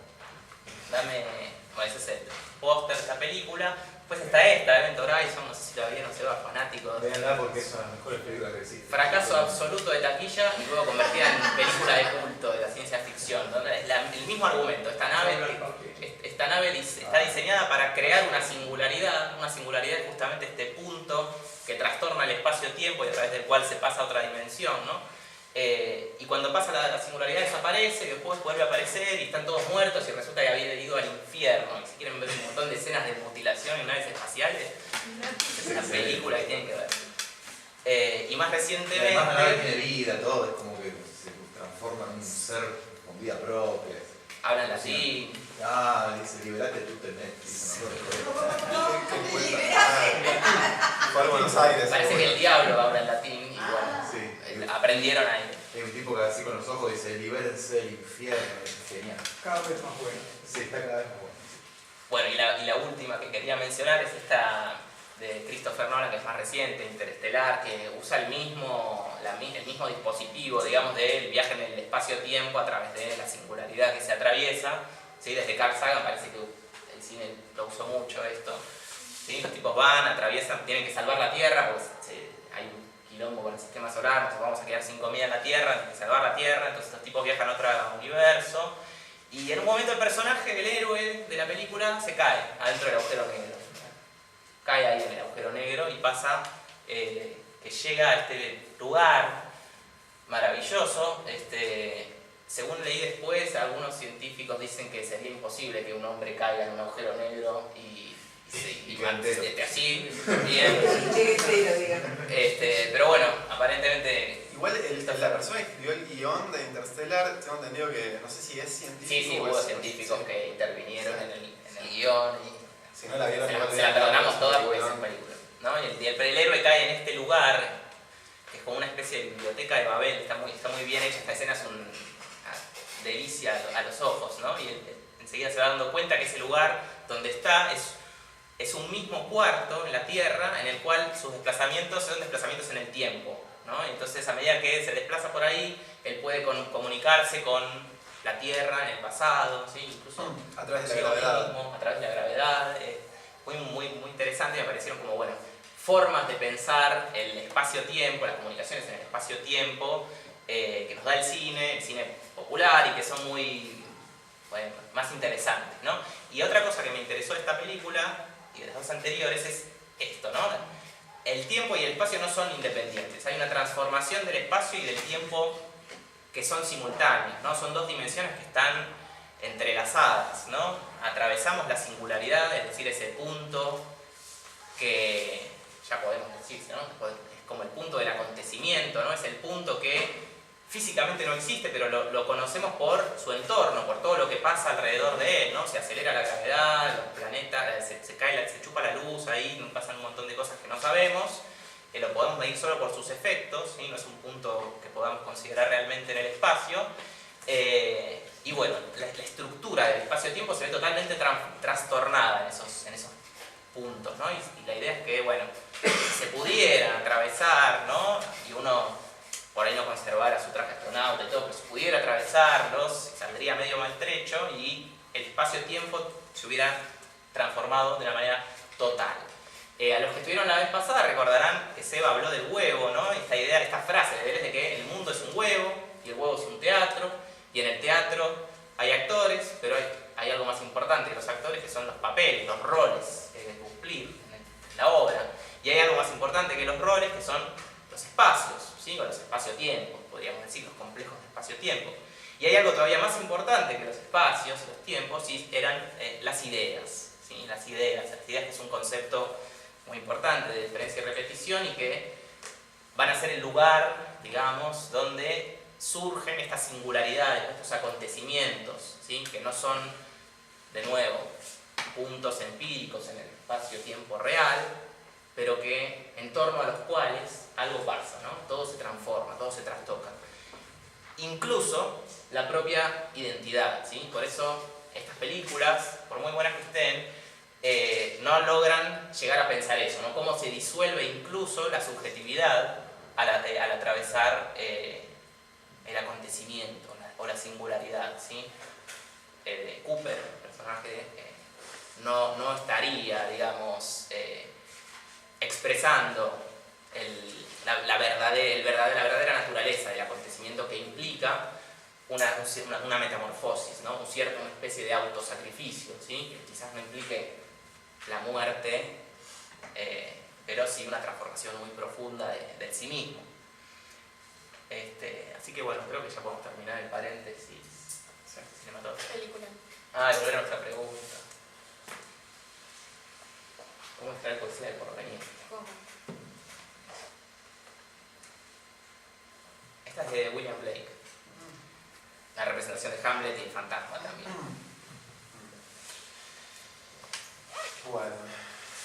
Y acá tenemos al espectro volviendo a Hamlet, que se le aparece, manifestación del pasado, o sea, hubo algo turbio que pasó, que hiciste en el presente, y le presenta a Hamlet un problema. ¿Por qué? Tiene con este imperativo de hacer justicia, de algún modo, ¿no? Respecto a lo que pasó. Que para retomar un poco las cuestiones que se estuvieron charlando la vez anterior, una manera de decir esto es que lo que hace el fantasma ahí es instalar una larva en Hamlet, ¿no? La larva de un problema, o sea, lo convierte a Hamlet en larva de un problema. ¿Qué quiere decir larva de un problema? Bueno, estas cosas que contaba Seba, por ejemplo, la vez pasada, ¿no? Todas las mutaciones, las transformaciones que va sufrir el personaje, que de hecho recordemos eso que decía Hamlet, ¿no? De maldita suerte que me tocó a mí esto, o sea, no es algo que necesariamente esté bueno, no es algo que uno elige, es algo que se nos impone, esta llamada de un otro, una otra, que instaura al mismo tiempo esa fisura en nosotros y nos hace, si escuchamos por lo menos, o si prestamos atención a esa interpelación, nos vuelve pasivos, nos vuelve sujetos en el sentido de sujetos sujetados a un problema que a partir de ahí, en el caso de Hamlet, va a ser, bueno, cómo vengar la muerte de su padre. Sin embargo, esto es algo que podemos pensar en miles de casos, ¿no? O sea, un fantasma que viene y nos interpela, o sea, es algo que se puede pensar en cualquier contexto real, o sea, y más con esta cuestión de nos plantea un imperativo, no sé, memoria, verdad, justicia, en nuestro caso, ¿no? Para los desaparecidos son claramente una figura fantasmática que nos plantea un imperativo y un problema, porque después surge toda una serie, digamos, surge el problema de, bueno, qué dinamismos hay que soportar, hay que atravesar para hacer algo con eso. Pero bueno, acá está un poco también la noción de idea que mencionaba Ponza, en tanto que es solo a partir de ese momento que la mayor parte de los casos es violento, inclusive, en tanto es una especie de sacudida. Podemos decir que si no fuera violento, no seríamos realmente interpelados, ¿no? Tal cual, sí. Sí, es algo que no le habla inclusive a uno en tanto sujeto racional o consciente, centrado, etc. Digamos, algo que irrumpe ahí y nos habla desde un costado más básico que eso. Pero bueno, al mismo tiempo, la noción esta de idea, ¿no? Que Deleuze escribe con mayúscula, o sea, como la idea platónica, es una cosa así de fuerte, si bien está pensado de un modo muy distinto al de Platón, tiene que ver con esto, ¿no? De un problema que se hace carne en nosotros, que nos vuelve pacientes de esa idea. O sea, nos vemos apoderados por una idea, nos atraviesa una idea y por un tiempo probablemente largo vamos a ser llevados y vamos a tratar de hacer cosas que nos van a ir modificando para hacer algo en relación con ese problema, para intentar darle una solución a ese problema. Eso es una idea. No sé si alguien quería... Yo diría, ¿no? Además, por un tiempo nos va a llevar a intentar, ¿no?, hacer una solución, e incluso más, ya que dijiste la palabra tiempo, ¿no? El problema lo que hace justamente es estructurar tu tiempo, ¿no? Hay un antes y un después de la aparición del fantasma, ¿sí? El tiempo, digamos, en el cual el problema aparece es justamente este tiempo que marca una sesu, que marca un acontecimiento, ¿no? Y que a partir de ahí nos transforma como en nuestra carne, ¿no? En nuestra subjetividad larvaria, ¿no? Esto que veíamos la vez pasada, de las miles de cositas que somos a nivel orgánico. Sí, también un poco para retomar eso de los fantasmas y, bueno, cuáles serían nuestros fantasmas o los distintos fantasmas de las distintas, por lo menos, organizaciones sociales y políticas. Un poco podemos retomar a Eduardo Rinesi, que analiza a Shakespeare en muchísimas ocasiones. Perdón, Eduardo. Rinesi es un filósofo, un politólogo argentino, súper importante, muy interesante, que lo que dice un poco es que esos espectros, esos fantasmas, vuelven porque son los restos que dejamos o que abandonamos o de los que nos deshacemos para poder construir esa coherencia que nos mantiene más o menos en una lógica o en un orden, tanto individual como social, para poder movernos con naturalidad en ese espacio-tiempo que más o menos nosotros pensamos que está ordenado. Entonces uno lo que hace es, digamos, descartar mucho de lo que acontece, mucho de lo que ve, mucho de lo que se cruza, para poder organizar una vida vivible, ¿sí? Entonces en ese sentido, un poco él dice, bueno, hay restos, y esos restos no son solamente estos restos concretos de, bueno, en la dictadura militar asesinaron a un montón de gente, sino esos restos que también los podemos ver hoy en términos, por ejemplo, de pobreza o de pérdida de empleo, ¿sí? Entonces, hay un modo de organizar las sociedades que deja mucha gente fuera, y el hecho de dejarla fuera es un poco constitutivo de esa posibilidad de ordenarnos. Y que genera estos problemas, ¿no? Genera problemas sociales que nosotros como sujetos sociales podemos elegir hacernos los bobos y decir, no, en total se repite, ¿sí? O podemos tratar de que ese problema se haga parte real de nuestra carne, de nuestra cotidianidad, de nuestras repeticiones cotidianas, ¿sí? Eso por ahí nos va llevando un poco a... No les vamos a responder cómo extraer algo del porvenir, ¿no? La verdad es que no vamos a viajar en No, pero está bien, está bueno esto que decías de, digamos, también está la otra posibilidad que es hacer oídos sordos a la llamada del fantasma. Claro. Seguir uno su camino. Reprimir. Sí, o simplemente no escuchar, y en ese sentido, eso sería, me parece, uno de los sentidos de la estupidez, en el sentido teresiano, tal vez no el único sentido, pero ese hacer oídos sordos a ese fantasma que viene y nos interpela. En ese caso no nos convierte en larva de ninguna idea. No encarnamos ninguna idea. Eso es ser estúpido también en un punto. Sí, cuando nos juntamos a charlar de esto había salido esta idea que después no la pusimos en el Power, pero distinguir entre dos tipos de sujeto histórico, ¿no? El sujeto reproductor, que es justamente el que reproduce el estado de cosas porque no se abre a los problemas que lo circundan, ¿no? Y el agente histórico productor, que es el que, bueno, se hace cargo de un cierto problema y lo que intenta producir algo para salir de él. Teníamos una intervención. Quería hacer una pregunta justo con lo que dijiste vos recién, respecto de la estupidez que habíamos visto en el primer encuentro, de hacer oídos sordos a la posibilidad de encarnar una idea. Digo, si la encarnación larvaria de esa idea no es volitiva, tiene que ver con una conciencia y una voluntad, tampoco sería así hacerse oídos sordos. ¿Hasta qué punto te puedes hacer el boludo, no? Si viene el fantasma. Claro, eso tampoco tendría un marco decisorio, digamos, dentro de una voluntad. Entonces ahí me parece que hay un problema en ese aspecto. Sí, es una gran pregunta. Sí.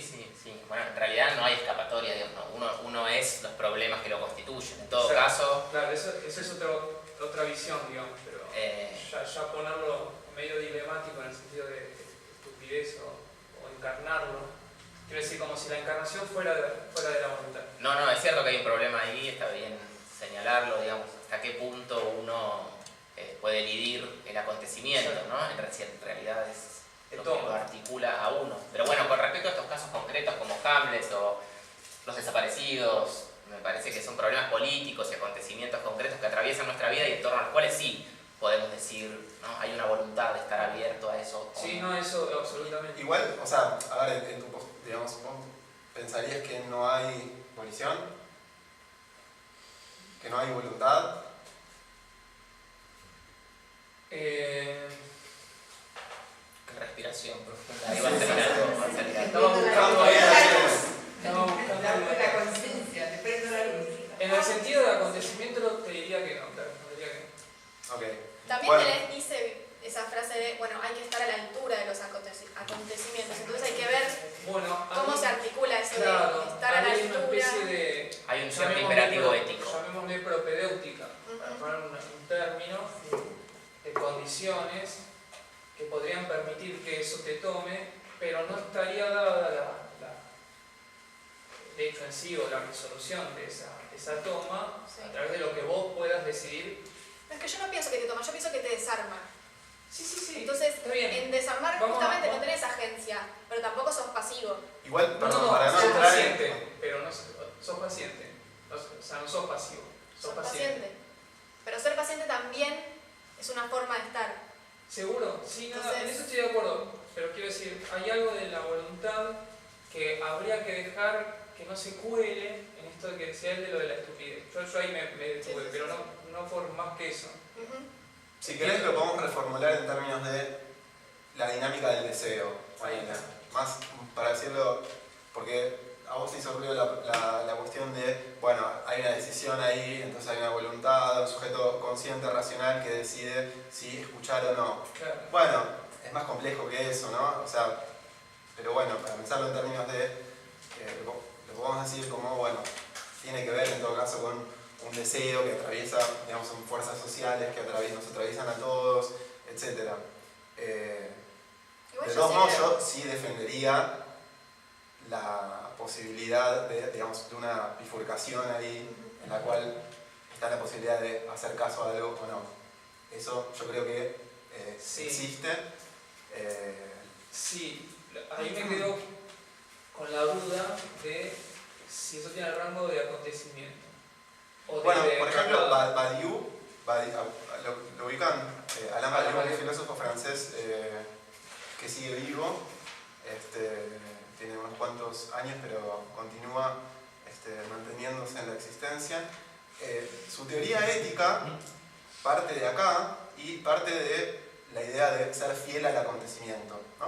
O sea, él tiene la idea de que el bien, con mayúscula, es ser fiel a un acontecimiento, que es un poco la idea esta deleuziana de estar a la altura de lo que nos acontece, pero bueno, llevada un poquito más lejos tal vez, mientras que digamos, eso es propiamente lo ético, ¿no? Y no es la única posibilidad, claramente. Bueno, solamente por mencionar otro marco conceptual en el cual estaría esta... Sí, yo tomaría otro punto por ahí para responder un poco, que es un problema abierto igualmente, ¿no? Que depende, me parece, mucho más de cómo nosotros lo leemos que dice realmente. No, pero eso seguro. Esto de encarnar el acontecimiento, como decía Anabela, es algo que te desarma, el acontecimiento es real, es algo que te desarma, pero digamos, no es algo que me olvidé lo que iba a decir. Me desarme, acaba de haber un acontecimiento. Bueno, que uno puede decir, bueno, sí, se quiebra la idea del sujeto racional, volitivo, del yo fuerte que decide, bueno, voy a hacerme cargo de este problema y voy a dar una solución. Obviamente no es eso lo que pasa, ¿no? Y por eso me parece que estuvo muy bien que lo aclararas. Ahora, tampoco es algo totalmente independiente de nosotros, ¿no? Entonces, el problema, me parece, yo lo dejaría planteado como el problema de la lectura ética de Deleuze, ¿no? Porque hay una ética, me parece, sí. y que es un problema abierto. ¿Vos querías decir algo? Sí, no sé mucho de Foucault, pero lo voy a traer porque seguramente acá hay muchos que saben más acerca del accessis, que significa, o sea, esta ética del cuidado de sí que tiene que ver, siempre pasa por el otro, el cuidado del otro, y que es una preparación, a mí me parece, para estar a la altura de lo que nos desarma, porque ese accessis no es sin desarme, ¿no? Entonces, sí, hacer en todo caso, esa tarea, ¿no? Me parece que... En todo caso, me parece que a lo que el acontecimiento nos fuerza es justamente a el seleccionar qué fuerzas de lo que nos rodean, ¿sí?, nos va a permitir afrontar ese acontecimiento, ¿no? Y dentro de las fuerzas que uno tiene a disposición, fuerzas sociales, fuerzas psíquicas, etc., uno puede elegir con todas sus fuerzas alejar el acontecimiento o entrar en lo que Deleuze insiste mucho, ¿no? Este ejercicio de despersonalización, ¿no? Que es lo que finalmente lleva a que tengamos un nombre propio, a que realmente encarnemos un acontecimiento, ¿sí? De nuevo, sigue siendo un problema abierto. ¿Qué quiere decir despersonalización? ¿No? ¿Hasta qué punto? ¿Cómo? O ponele, en términos nietzscheanos, lo podría, en términos de Nietzsche de Deleuze, se podría formular en términos de fuerzas activas y fuerzas reactivas, ¿no? Fuerzas reactivas como las que le hacen la vista gorda al acontecimiento, y fuerzas activas como las que intentan componer con el acontecimiento. Pues como muy bien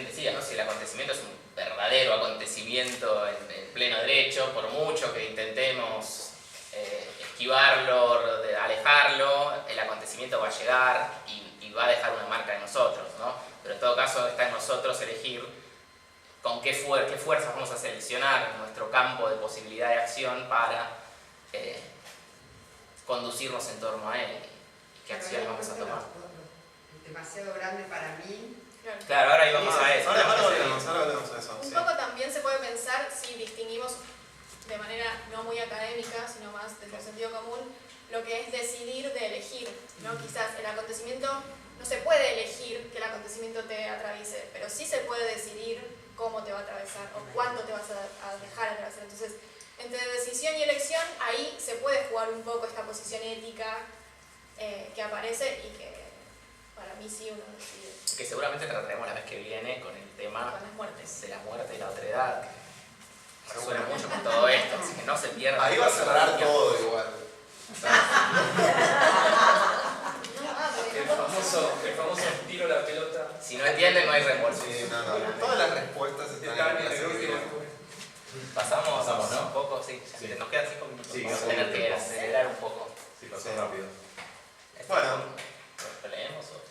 Sí, lo podríamos leer, ¿no? Esta es, bueno, la frase del pasaje de diferencia y repetición de Deleuze, a partir del cual sacamos la frase titular de la jornada de hoy. ¿Qué significa forma vacía del tiempo o tercera síntesis? Recuerden que todo esto está en el contexto de esta llamada tercera síntesis del tiempo, que es la síntesis del futuro. El príncipe del norte, Hamlet, dice: el tiempo está fuera de sus bordes. El tiempo fuera de sus bordes significa el tiempo enloquecido, salido de la curvatura que le daba un dios, recordemos el esquema tolemaico, liberado de su figura circular demasiado simple, exento de los acontecimientos que formaban su contenido, estos ciclos naturales, tiempo que invierte su relación con el movimiento, en una palabra, el tiempo que se descubre como forma vacía y pura, cuyo gran teórico es, como decíamos, Kant. Bien, ¿qué pasa entonces con la subjetividad? Aparece el fantasma, nos plantea este imperativo que nos hace una larva que va a ir creciendo en nosotros, nos pone frente a un problema que tenemos que resolver y marca una cesura, este concepto que mencionaba antes Gonza de cesura, entre un antes y un después. O sea, este evento introduce una inconmensurabilidad entre cómo éramos antes y cómo somos después de eso. Cambiamos. Somos alguien distinto a partir de ese momento. Con lo cual, la identidad subjetiva, pensada, por ejemplo, en la modernidad por Descartes, ya no es tal. O sea, el yo igual yo ya no se puede sostener. El yo que era antes ya no es el yo que soy después de esa cesura, de ese acontecimiento. Entonces, bueno, ¿qué fue lo que pasó? Hay una meseta de 1000 mesetas de Deleuze y Guattari que se llama algo así, ¿no? ¿Qué fue lo que pasó? O sea, cuando hay un acontecimiento, un poco surge la pregunta esta. No sabemos, pero algo pasó. ¿Qué pasó? Tratemos de entender qué pasó. Bueno, dos personajes que uno ya lo mencionamos, el otro todavía no. Dos personajes que Deleuze mete haciendo uno de sus típicos collages en esta teorización son Kant y Rimbaud. ¿Por qué? Si se acuerdan del cogito cartesiano, son pienso, luego existo, soy una cosa que piensa, ¿no? Esos serían como medio los dos momentos que podemos pensar. El primero, el eureka, de bueno, pienso, existo, es necesariamente verdadero cada vez que es pensado por mí. Y un poquito después de eso, Descartes dice, bueno, entonces, ¿qué es lo que, cómo soy, bajo qué forma existo? Y bueno, dado que, digamos, no sé si tengo un cuerpo todavía, soy básicamente una cosa que piensa, ¿no? Bien. Lo que sucede con Kant, al introducir el tiempo como forma pura, es algo radical que para él va a ser fundamental y que no sé, sirve para hacer una teoría de esta escisión subjetiva. El tiempo impide que nos pensemos a nosotros mismos como idénticos. En el cogito, cuando yo me pienso a mí mismo, en ese pensarme está el tiempo. Entonces, cuando yo digo yo me pienso, de hecho, si se acuerdan algo de gramática, por ejemplo, de los pronombres personales, digamos, uno está en posición sujeto, el otro en posición objeto, ¿no? Yo me. No es lo mismo ahí, el primer yo que el segundo yo. Incluso si decís yo soy yo, ya hay una... Claro, hiato, ¿no? ahí no está la diferencia gramatical, pero está el hiato lo mismo, porque en el medio está el tiempo. Pasaron cosas. Pasaron cosas. Veníamos bien con Descartes, pero pasaron cosas. Bueno, entonces, esto Deleuze lo mezcla con una frase de Rimbaud en una carta a un amigo suyo, que es esta. Dice, yo es otro. No es su culpa si el cobre se despierta clarín. Esto me es evidente. Asisto al surgimiento de mi pensamiento. Lo miro, lo escucho, lanzo un golpe de arco. La sinfonía hace su movimiento en las profundidades. O llega de un salto a la escena. Aparece, el pensamiento aparece, pero no soy yo de alguna manera el que piensa. Me llega, me adviene el pensamiento. No estoy en control de lo que pienso. Lo miro, lo escucho, como si pudiera estar en otro lado al mismo tiempo que Exactamente. pensar. Exactamente. Bien. Otro pasajecito de diferencia y repetición, en el cual Deleuze dice, y esto hablando de Kant en su diferencia con el cogito cartesiano. La espontaneidad como el acto de pensar en este caso, ¿no? De la cual tengo conciencia en el yo pienso, el cogito, no puede ser comprendida como el atributo de un ser substancial y espontáneo, como era cuando Descartes decía soy una cosa que piensa, sino solo como la afección de un yo pasivo que siente que su propio pensamiento, su propia inteligencia, aquello por lo cual dice yo, se ejerce en él y sobre él, no por él. Comienza entonces una larga historia inagotable, yo es otro. Bueno, esta misma idea, ¿no? El pensamiento me viene, no soy yo como sujeto consciente, racional, en dominio de mí mismo, que tomo la decisión de ejercer la actividad de pensar y mediante esa actividad logro pensar en mí mismo. Eso no tiene para Deleuze todavía ningún contenido. De hecho, este término bêtise que usaban para la primera clase, primer encuentro, Deleuze lo usa con respecto al cogito cartesiano. Dice que el cogito cartesiano es bête, que es estúpido en algún sentido, en tanto no le es dado todavía ningún contenido, tiene la mera posibilidad de pensar, pero no tiene ningún contenido, nada le es dado para pensar. ¿Por qué? Porque le falta la forma a través de la cual lo dado es dado, y algo nos es dado para pensar, que es el tiempo. En el caso de Kant, lo que Kant llama la paradoja del sentido interno, es esto de que yo me pienso a mí mismo, pero solo como aparezco, porque aparezco en el tiempo. Con lo cual, no me puedo pensar como cosa en sí. Me pienso como algo constituido en el tiempo. Hay una distancia entre el pensar y lo pensado. Por ejemplo, Borges y yo, si recuerdan el cuento de Borges y yo, hay una especie de llevada al paroxismo cómica de esta idea. Bien, acá introducimos otra nueva figura en este collage. Como verán, el señor de bigotes probablemente lo reconozcan, Nietzsche. ¿Y qué viene a hacer acá Nietzsche? Bueno, Deleuze dice que el eterno retorno, ya no pensado como eterno retorno de lo mismo, sino como eterno retorno de la diferencia, afecta no a los 3 tiempos de esta síntesis, que como habían dicho eran el antes de la acción, donde la acción es planteada como demasiado grande para mí, ¿no? Este primer momento donde en el caso de Hamlet viene, se presenta el fantasma de su padre, le dice tenés que vengarme, etc. Y Hamlet es un muchacho que está ahí coqueteando con Ofelia, bueno, pero está medio en otra, digamos, y es una tarea que efectivamente supera sus posibilidades actuales en ese momento. El segundo, que es devenir igual a la acción, bueno, se puede ubicar por ejemplo, en el viaje marítimo de Hamlet, etc.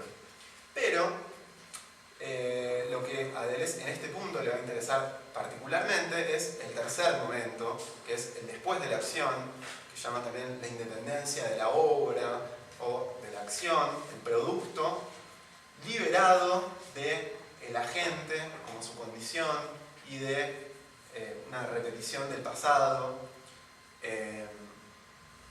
donde va a hablar de una coherencia secreta. Y para él el eterno retorno afecta solamente a ese tercer momento. Efectúa una selección en la cual no va a volver todo, sino que lo que era idéntico, semejante, análogo, lo mismo, va a quedar por fuera esa selección. Lo que va a volver es solamente esa coherencia secreta del tercer momento. Y un ejemplo que se me ocurría para pensar qué pasa con la subjetividad, por ejemplo, a este tercer momento, es, González mencionaba que en general en el cine hollywoodense el héroe sale siempre igualito a sí mismo. Exactamente. Bueno, hay muchas, pero tal vez la primera, no sé, en la que esto no sucede, por ejemplo, es esa película que imagino que conocerán, Citizen Kane, donde es muy inclusive cómica la distancia entre lo que es la grandilocuencia de la subjetividad de Kane y lo que sucede efectivamente en la película, donde el personaje es construido a partir de diferentes relatos. O sea, es un personaje que es absolutamente fragmentado, ¿no? No podemos, en ningún momento de hecho llegamos a una verdad de lo que es el personaje. O sea, no quiero spoilear, pero bueno, esto ya es demasiado clásico, ¿no? El final con ese... Terminator. Sí, claro. Sí, el final con ese Roswell. Eso no es el secreto de la película, no es que al final la verdad estaba en la infancia. Es simplemente algo que desencadena esas series que se van diferenciando y, bueno, al final Kane se va construyendo a partir de esas diferentes narraciones, de diferentes puntos de vista, o sea, es un perspectivismo. Y quisiera leerles un pasaje de una reseña que hace Borges de esta película cuando sale la película, una reseña que aparece en la revista Sur, donde dice: las formas de la multiplicidad, de la inconexión, abundan en el film. Las primeras escenas registran los tesoros acumulados por Foster Kane. En una de las últimas, una pobre mujer lujosa y doliente juega en el suelo de un palacio, que es también un museo, con un rompecabezas enorme. Al final comprendemos que los fragmentos no están regidos por una secreta unidad. El aborrecido Charles Foster Kane es un simulacro, un caos de apariencias, corolario posible ya previsto por David Hume, por Ernst Mach y por nuestro macedonio Fernández. Ningún hombre sabe quién es, ningún hombre es alguien.